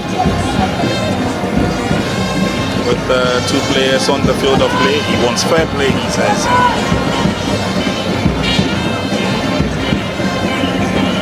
Ashrafu's long ball in. Not that nicely, but referee says that challenge was illegal, and so we'll give the advantage to Benin. Ernest Ofori has been very busy in the game. It's quite aggressive from him. And whenever he moves out of position to press and win the ball, he never makes a mistake. He makes sure that it's either he wins the ball or just concede a foul. So Benin making a lot of incursions in this second half. Bilal once again. Bilal wins the advantage and sympathy of the referee. Free kick quickly effected. And it looks like the Starlets may have taken their foot off the pedal for a while. Coming forward now. Good work done.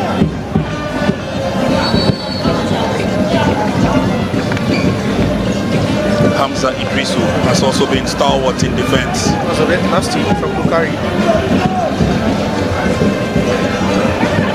Hamza, the young player from Matram Devisa.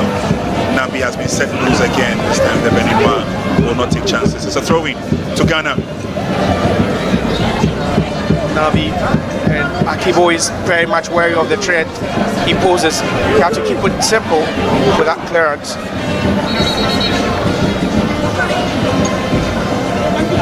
Throwing to Ghana, temporary halt. Again, referee takes the opportunity to issue out a stern warning. Here we go with the throw. It's kicked over the line, indicating a corner kick for Ghana. It is a corner.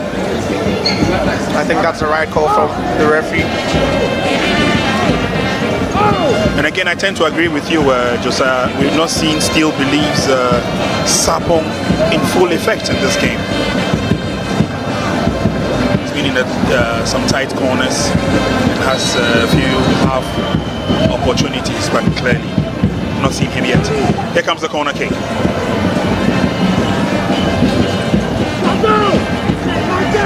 Lots of heckling in the 18-yard box, and again, the referee would have to be very stern.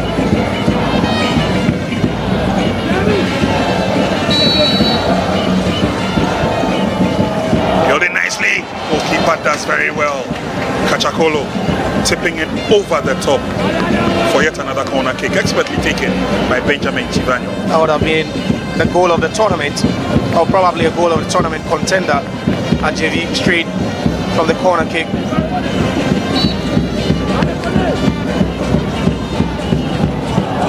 And again, nicely defended by referee. Saw the heckling in there, will give the advantage to Benin.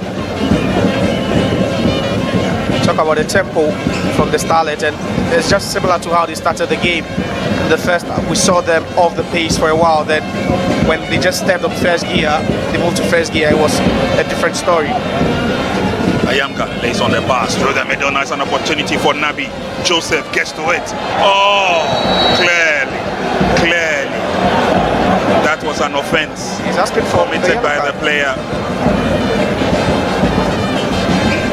And Nabi is asking for the yellow card, but the referee isn't buying any of that. But what about that for a pass? And just look at Nabi. Just one touch, and the second was just to go past Isaka with so much ease, and with this diminutive body shape, you can see how quick he can move in tight spaces. Those spaces you don't even imagine he could just use to his advantage, and that has been his biggest strength. Well, it's a free kick to Ghana. Everybody thought that the referee was going to show a card. He hasn't. Having a quick exchange there with Angelo, the captain of Benin. Anyway, it's a free kick. Advantage Ghana. Benjamin Chivanyo has been taking almost all the set pieces. Some pushing happening there.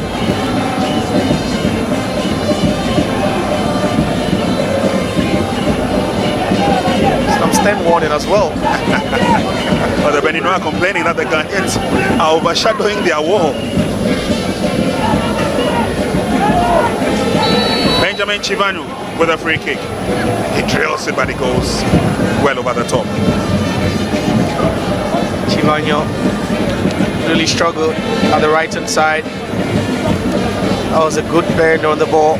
Again, couldn't get that one on target. Earlier on, it was a corner which was on target. Forced the save. This time, he wouldn't force it a save at all. Benin have only two players in contention there. The ball is blasted away from them. Kept in play by Isdeen. Isdeen is dispossessed. Oh, lovely skill. He goes through two players. He goes down. Nabi picks it up. Advantage will now come the way of the Black Starlets. Ayamga beats one. Still holding on to it. Would do well to get the ball away from that spot. The other players on the fringes were waiting to latch onto any pass. Isdeen just could not get to the ball. Again, and on the forced error, Ayamga trying to combine with Isdeen.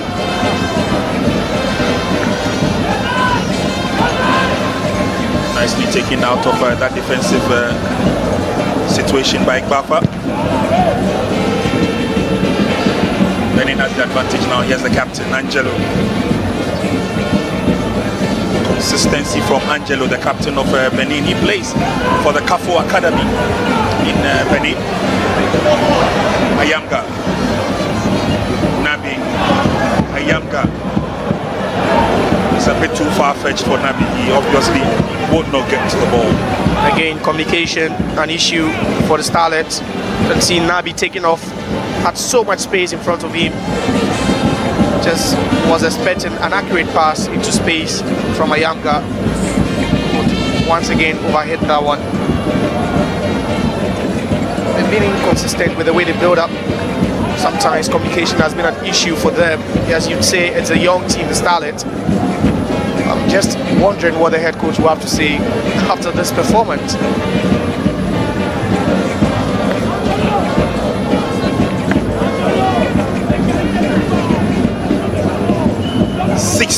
Minutes played in the match. Is Benin 0, Ghana 2.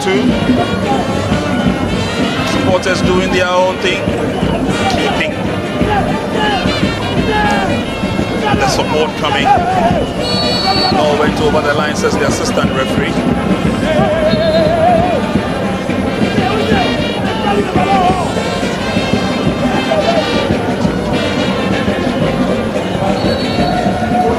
Yes, referee indicated that it was a throw and not a free kick. And so that would have to take it. We're into the last half hour of the match. 2 goals scored by the Starlets in the first half, and they've been dominant ever since.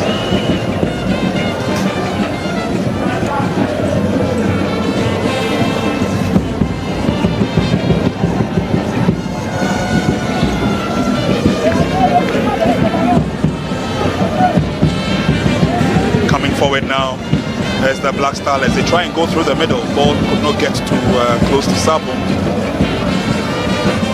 Angelo plays on the pass, comes to the near side. Lots of movement on the field of play. Angelo once again. This time he's deemed it very well.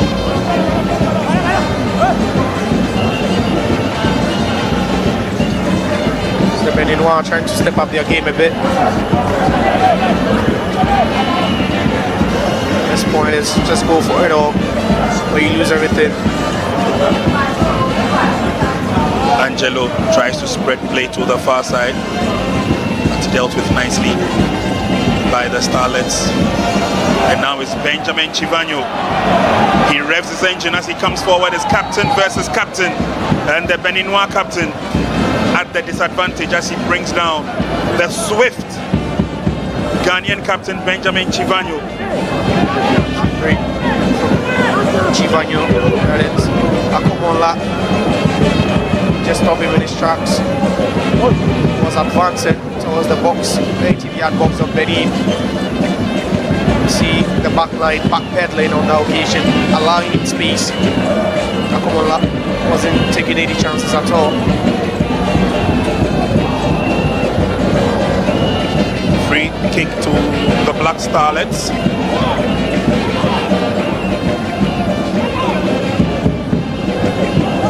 And it's quite from a central point.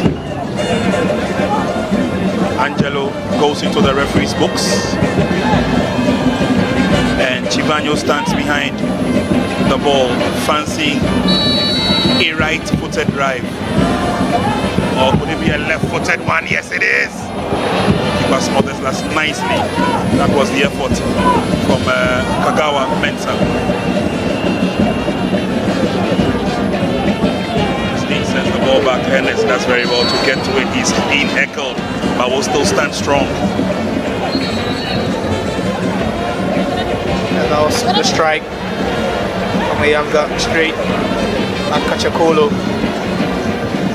That's one area I'm yet to be impressed by these young Starlets from direct free kick situations.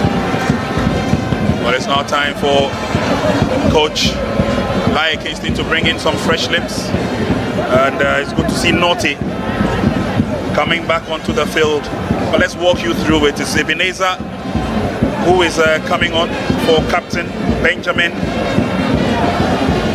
Chivano. Ebenezer Adolf Ago. You have confirmation of that change. The Captain Chivano, what a game he's played. And so off he comes. Will definitely hand the captain's armband over. And it goes to Naughty.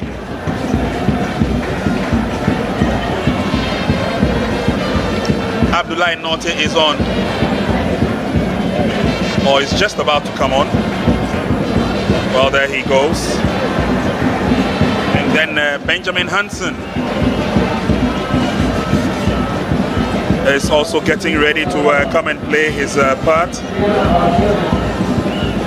Benjamin Hansen is a midfielder from, again, 𝗨𝟑𝟳 Sporting Club. So Sapon goes off, he gets a pat on the back. We did indicate that he's not had a very good day today, Sapon. He's really struggled. He's really struggled. The best thing about him has been his runs off the ball, which, you know, the players playing around him have capitalized on, but he's not really been in the mood like we saw him in that game against Côte d'Ivoire. Well, Adolf Ago is on. It will be interesting to see what he can also do in the remaining minutes of the game. The chap from Vision FC. It's that combination of Abdullahi and also Ofori. I want to see how they play together, because you have Abdullahi or Ofori replacing Abdullahi in the setup this afternoon. But it's good to see Abdullahi Norte on the field. We understand he took a bump in the game against Côte d'Ivoire. Benin latching onto an opportunity. But again, the Ghanaian defense being called into action. Attempt of the bicycle kick did not work. A shot is on. It goes off target.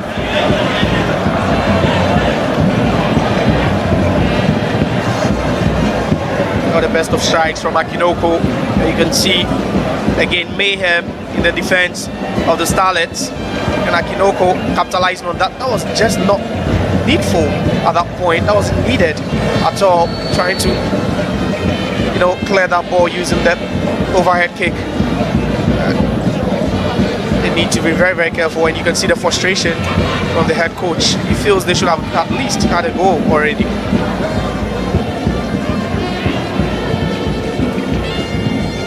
Good ball control, but Norte. Pass goes all the way to the other end. Without a doubt, the Black Starlets in complete control of the game, but it's a game that I'm sure like Kingston would be expecting a lot more in the match in terms of improvement, in terms of performance, because there are still a couple of strong teams in the competition. And don't forget, it's the last two that would make it on. There's also a Nigeria and Togo in the other group, where any of these teams could be the Starlets' next potential opponents. Substitution time for the young cheetahs of Benin. Sunago Nagosu in the number 4 shirt is coming on. I love his name, Sunagon Agosu. Resonates, huh? Yeah, and his structure looks like a certain Amwateria who also played for a certain Agosu club.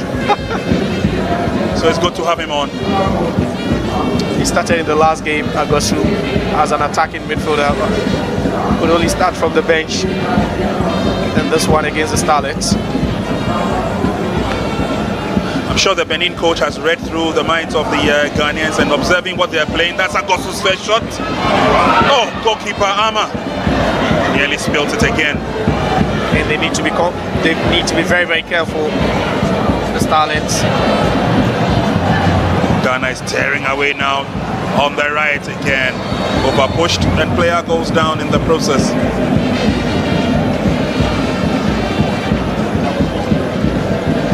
As a playmaker himself. Makagawa. Look at that. He's just trying to control that.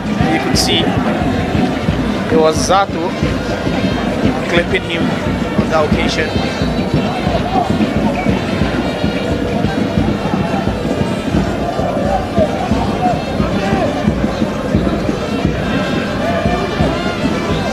Ball pushed all the way back.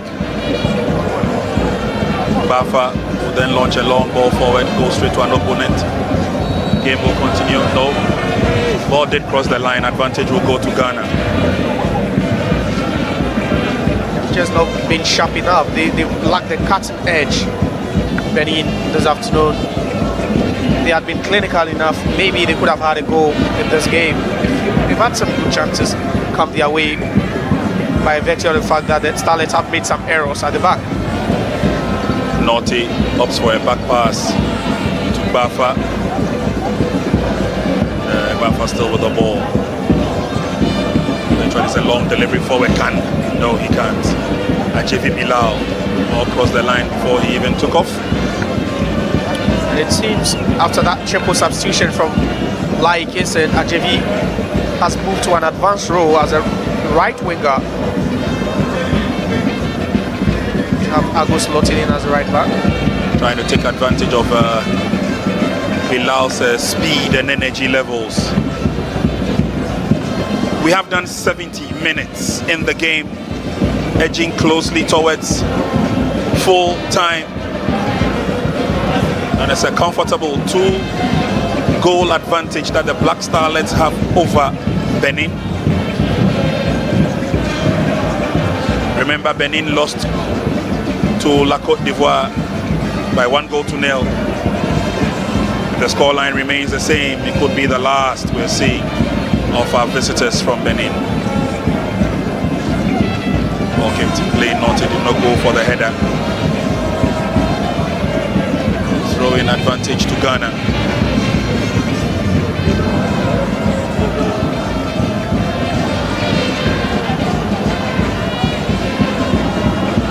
Jordan Senu, the chap in the number 7 shirt for Benin, has also come in. He looks quite feisty, chasing every situation that comes his way. It's a strong run, but unfortunately a bit too strong for Joseph to get to. Strong ball from Mohamed. Again, Nabi the target. It's really been dull, if I should put it. I've really seen much of him in the last 10 minutes or so. Nabi. Now here comes Angelo. He lays on the pass, but he gave it back to the Starlets. They say thank you very much. Ernest Nufori now. Dean gives it back to the opponents, but now it's an opportunity for the Black Starlets. Obviously wanted to post into a situation where he would have the advantage. Yeah, that's Adiza. Initial ball not going through, and you can see Akomonla being dispossessed. The Starlets nearly taken off.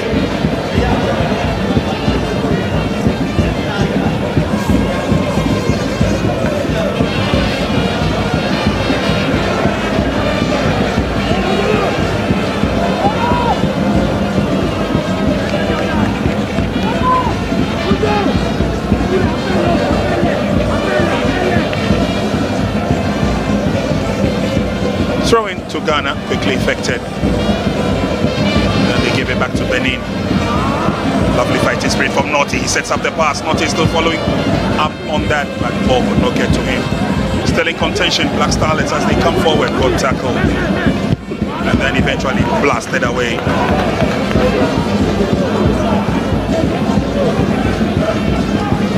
And definitely, the head coach of Benin will not be too happy. Bonfu barking out instructions. It's not over until it is over. Throwing to Ghana. They have the tendency to just close spaces and just switch play, you know, make the pitch very, very large for the opponent, the Starlets. Nabi lays on the pass. It's Dean Mohamed. Mohamed to Mohamed. And then they keep the ball to themselves as they organize. There's Hamza Idrisu. 40 pass from Hamza. Benin will say thank you very much. Yes, Agosu. Trapped nicely to the near side. Senu. Ghana player tumbles. Advantage will go to Ghana.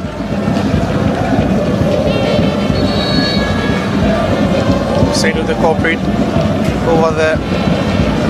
It looks like a change of formation as well from the Starlets. This time looks more like a 3-back system with Mohamed and 𝗭𝗎𝗓 playing as a wing backs. Substitution time for Ghana.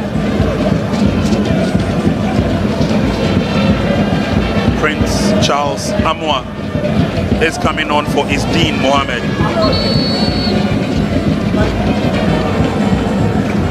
And then they also have the Beneza Anane from Benab Football Club, also coming on for Mark Kagawa Mensah.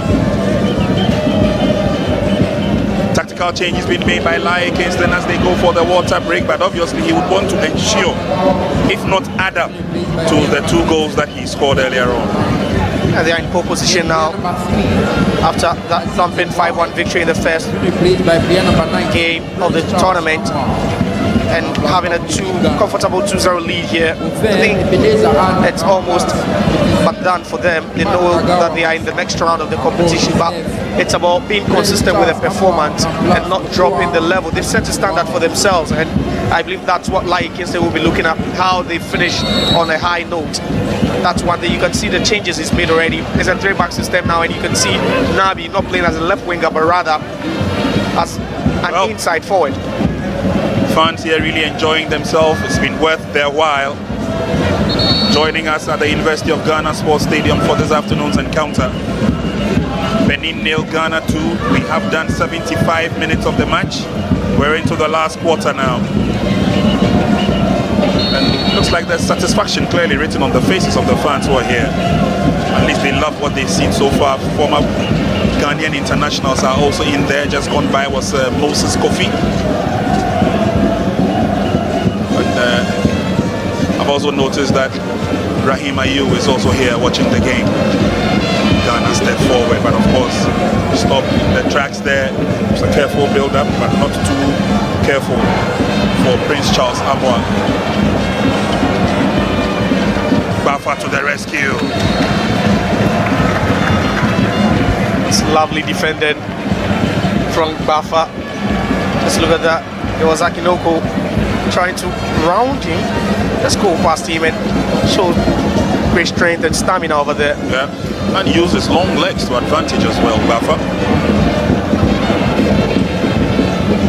So it's another steady launch forward. Norton picks it up.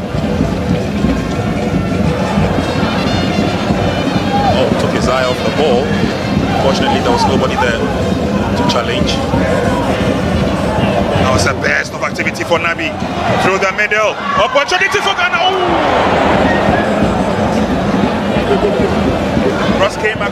Shot came across the face of goal, but the connection wasn't there. It's Nabi again. The orchestrator, just look at that run. And that was just a bit too high for Anane to connect. Amwa with a cross.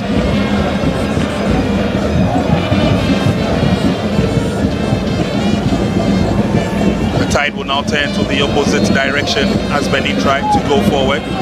Angelo wins a free kick for Benin.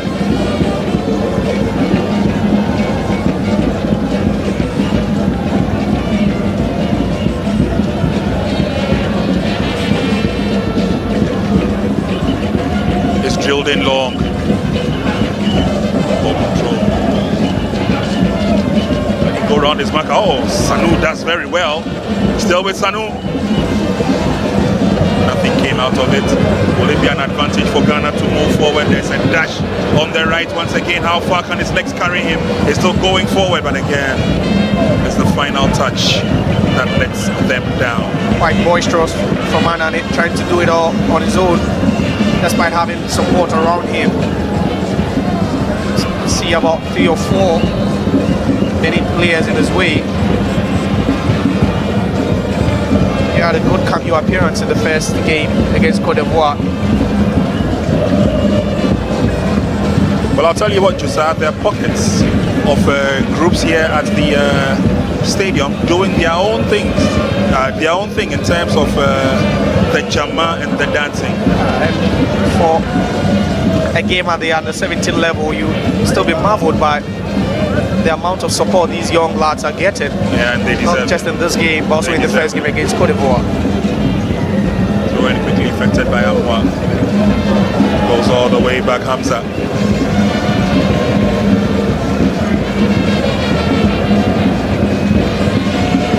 And then there's a long ball forward, headed on. Unfortunately, the expectation was that somebody was going to run after Nabi's header. But Benin will come forward. Big put of a clearance out of danger zone by Agosu. And Amwa. Well, he's lucky he gets a throw for Ghana. That was a poor touch from Amwa. See the position of Nabi now, and also Anane playing around Hansen, who is the focal point.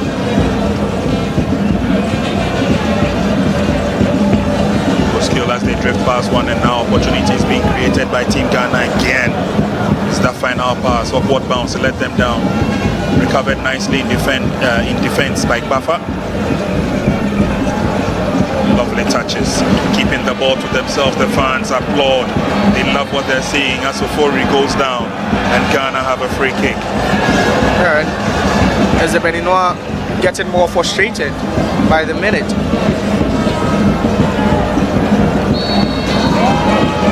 Again, no pressure on Norte, who tries to resist that press.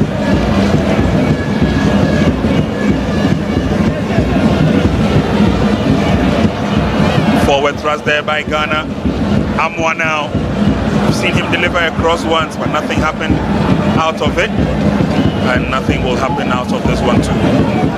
Amwa, it's a bit off the base for me. Should be tracking that ball. It was his ball.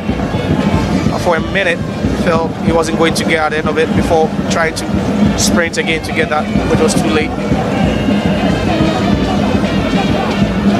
But I've loved the burst of speed that Amwa has brought onto the field as Ghana clear out their lines. Living dangerously, nearly paying for it.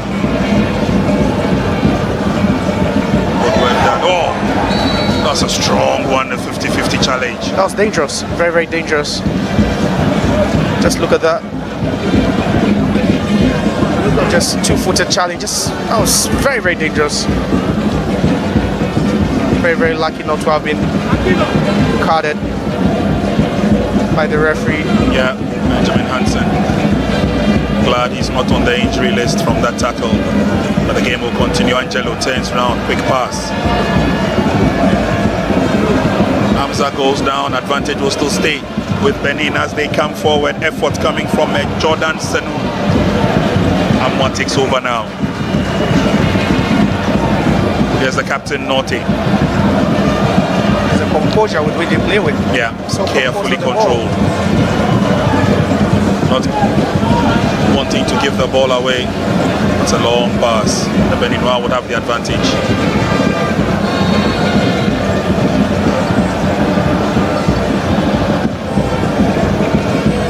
Very resolute in defense, 𝗭𝗪 Sabam.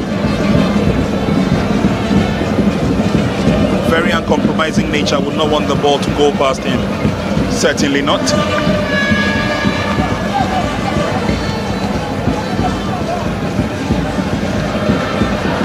That was the ball. Ball goes out, advantage will stay with the hosts as they come close. We've done 83 minutes.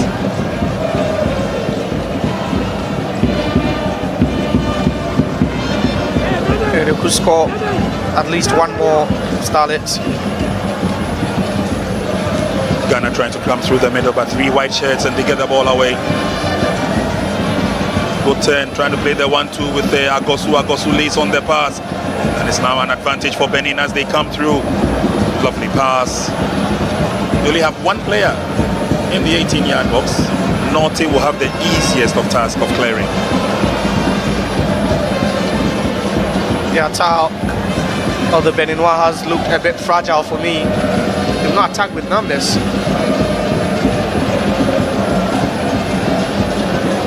Headed on by Agosu, but the ball will not go too far.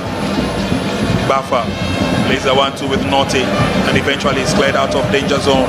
Quick turn on the far side, that's good enough from Ebenezer Anane. And Anane has been let loose.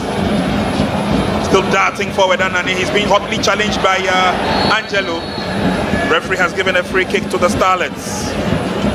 We saw glimpses of this when he came on in the game against Côte d'Ivoire, and he's just continuing where he left off. Just sprints past players with so much ease, as if they weren't there. And just look at that. with Akumoko on his trails. Let's decide to nick that one. We have to bring out the card. Still in pain, the Ghanaian youngster. He has the ability to hold on to the ball in very, very tight spaces. Also can sprint past players with some, level of ease. It looks like 𝗨🭀 has been booked, yeah? 𝗨🭀 has been booked for that foul. That was a booking offense.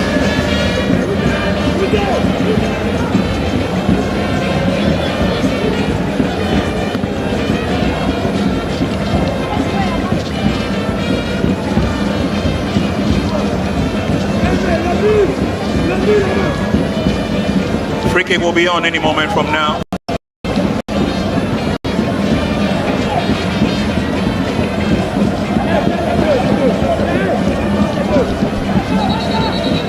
Let's see how the Beninois defend this. We've got 3 boys in the wall.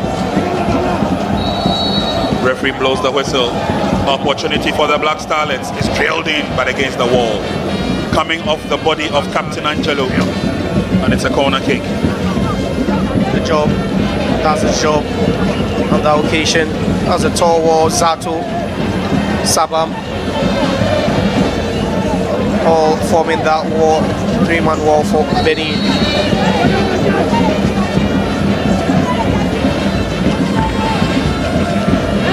The area is boiling with a lot of movement as Ghana whipping the corner kick. Ball will go over the line, advantage to Ghana, says referee. And that was that in swinger. And see, it was Akumonla with the last touch. And then failing to deal with that gives Angelo the opportunity, and then the clearance is a very big one. Nicely shepherded over the line by Ebenezer Adolf Ago for a throw into Ghana. It's really slotted in well at the 3-back, right hand side of that 3-back formation for the Starlets. Ago also complemented the back line with his height, that superior height of his. Ghana come forward, Ofori moves into open space, lays on the pass, nicely picked up, an opportunity to go forward, but he rather runs into a brick wall. Prince Charles Amwa. Let's see the rebirth of another attack as Hamza sends it all the way back to goalkeeper Ama. There are spaces for them to exploit, the Starlets, but they are just not moving the ball quicker like they did in the first half. That resulted in the 2 goals. There are spaces, and you look at the left wing back position where you have Charles Amoa. Failed attempt at the clearance. Ghana has the opportunity. It comes to Amoa. Amoa lays on the pass. Joseph Nabe has been influential down this left flank. Amoa once again. Ghana still have the advantage. Unfortunately, they give the advantage away, but they fight for it and get it. Still, the opportunity stands in there for Ghana, but unfortunately, again, late charge there from Ebenezer Anani, and the ball was taken away from him. Ghana still maintain their composure. Yes, Hamza on the near side and waiting is Prince Charles Amoa. Keep it in play, nicely done, and they keep the ball among themselves. Through the middle, let's see what kind of intent Bafa will bring. He's anticipating a long pass, but well read by the Beninois defense. So they played well with a 4-2-3-1 formation, but also playing with a 3-4-3 formation has given them some width and control at the wide areas. But that was an awful pass. Nice, an opportunity for Benin as they come forward. Oh, the pass was well blocked by the Ghanaians, and eventual connection went far off. And considering the number of players on an average that they attack with, scoring will be very, very difficult for them, because you always have about 3 or 4 Ghanaian defenders doing the defending, and Benin would almost always attack with just 2 or 3 players. Okay, so Hakim Alari Sunun is coming on for Izudin Bukari, and on goes Hakim.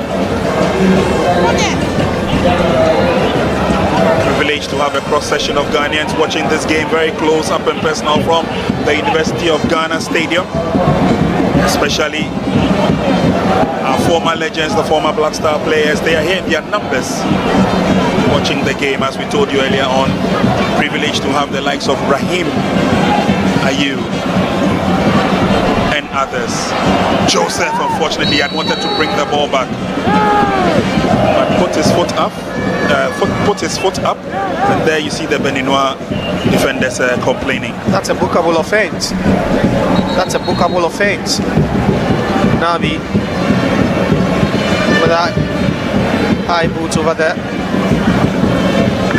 All right, so we've done 90 minutes of the action here. 4 minutes of add-on time. 4 minutes of add-on time.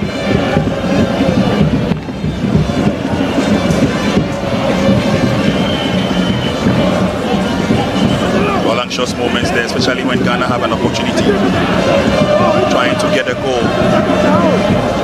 And it's a cross-section of Ghanaians who are here today, giving total support to the national under-17 team, the Black Starlets. And look at the crowd we have here.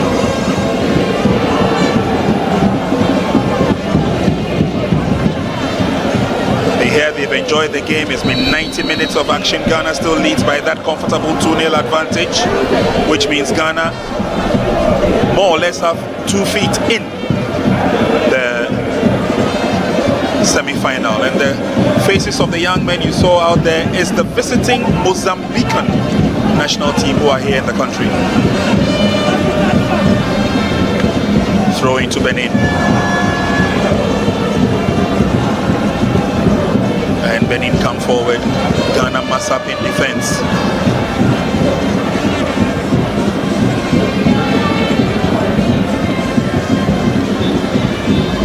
Brought back, looking for the shot from a distance.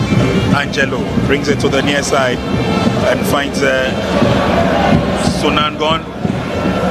Still battling for it. Ghana living dangerously. And it's the side netting. And it was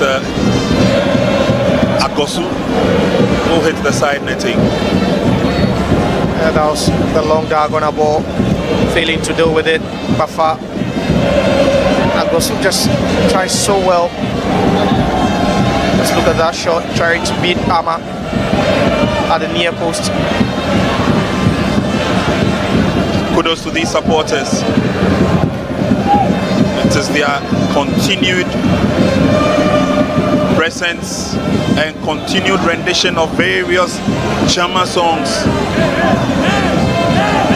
which has really encouraged these young boys to perform the way they have today. Here's another opportunity as they come forward. Ernesto Fori does very well. Leaves the ball behind. Bilal will come in to help through the middle. They've got options on the near side and they will take it. Amwa. The ball has been cleared away from his feet. We are just a couple of seconds away from the blast of the referee's whistle. And that will confirm what every Ghanaian wants to hear, that the Black Starlets make it to the next stage of their competition, which is the semis. They obviously would not want to go out without a fight as the Beninois player goes down. Yeah, they've been brilliant. Benin, in both games they played against the Ivory Coast and in this game against Ghana. And wouldn't you love to see such a sight? It's the red, gold, green with the Black Star standing high, swinging from one end to the other in rhythmic fashion as referee brings the match to an end.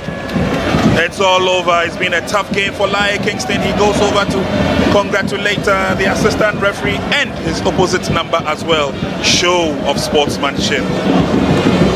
Both building the team as they go through, and obviously a lot of lessons to learn. Kachakolu today had to concede 2 goals, but of course it was the clinical finishing of 𝗨's Starlets that brought him down. And it's good to see the encouragement coming from the coaches to these young generation of players, encouraging them. It's not the end of the world. There are still tough battles to come through. Norte took the captain's band from regular captain Benjamin Chivanyo, but it's a congratulatory handshake and a pat on the back by 𝗨 Kingston. He has to applaud the effort of these young, gallant twinkle twinkle starlets. Coming up against Benin, Ghana has played 2 matches and won both matches. First win was against 𝗨 d'Ivoire by 5-1. Second match was a 2-0 advantage against Benin. The Black Starlets move to the next stage, the semi-finals. Just a complete job done by 𝗨 Kingston. Great job done. Just continuing from where they left off in the game against Côte d'Ivoire. For the Beninois, they've put up a fight. They did so well. It's just unfortunate that they came up against a free-scoring Ghana side that even took their foot off the pedal. But then this man, what a team he's building, and it looks like the future of Ghana football, the future of the Black Stars, safe hands if this is the way they are going to continue. He's done so well in that test games they played in Russia. Well, Josiah, just to add this, 𝗨 Kingston has actually left the players and gone to the supporters to say thank you. There you go. To applaud them, because we've spoken about the fact that this is a caliber of support you would expect the Black Stars to get in a game like this. But this is the U17 side, and just look at the crowd, the massive crowd here, and he's instructed the players to also go there, you know, and say thank you. But then, well-deserved man of the match performance from 𝗨 𝗨𝟑. What a game he had, and that partnership. And even when they switched to a 3-back system, he was still effective. Such a rock in defense, having 𝗨. Played a good game today, 𝗨, and he's not only made himself proud, having 𝗨. He's also made his team, Golden Strikers, also proud. Total annihilation of the Beninois team. Congratulations to the Black Starlets. Job well done. It's ended in victory for Ghana. Final score from the University of Ghana Sports Stadium is Benin 0, Ghana 2.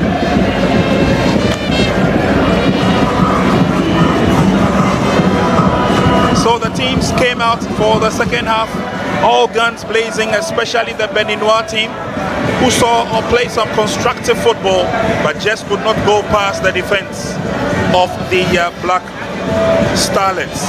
Starlets gave their everything, especially when they came into the second half, changed the tactics of the game a little bit with the inclusion of a few key players. And on a few occasions, goalkeeper clearly overdoing it, but he was not punished for his mistakes. Again, the ball cannoning off his chest. Benin could not take the advantage, as eventually it was blasted away by Jordan. But goalkeeper also played his part. Talking about the Beninois goalkeeper Mohamed Kachakolo, preventing the Starlets from getting a couple of goals. What a game Joseph Nabre also had. Benjamin Chivanyo flicking that one over the top. Chivanyo was on the verge of getting another goal when he was brought down by his opposite number and captain Angelo. But tried as they did, and especially the effort where the pendulum swung to and fro, Benin had a few opportunities to hit the target, but were erratic in their shooting. And at the end of it all, tried as they did, they just could not get an opportunity. Amwa came close to delivering a third goal. His cross was overhit. But Ernest Ofori, brilliant display in the heart of the game. And Bilal, what a fullback he's shown that he is. Probably the rebirth of a Franca Mankwa for those of you who have followed the national exploits of the national team, the Black Stars, very well. And again, a forceful effort there. Coming down was Anani Ebenezer. But that notwithstanding, end-to-end stuff it has been. Sometimes the young one getting a little overexcited, and it allowed over-elaboration to set in at a few times. but the fans have been here in their numbers. They showed clearly that without them, we cannot thrive with a head-on when it comes to sports. Congratulations to the Black Starlets, to the next level of the competition, the semi-finals.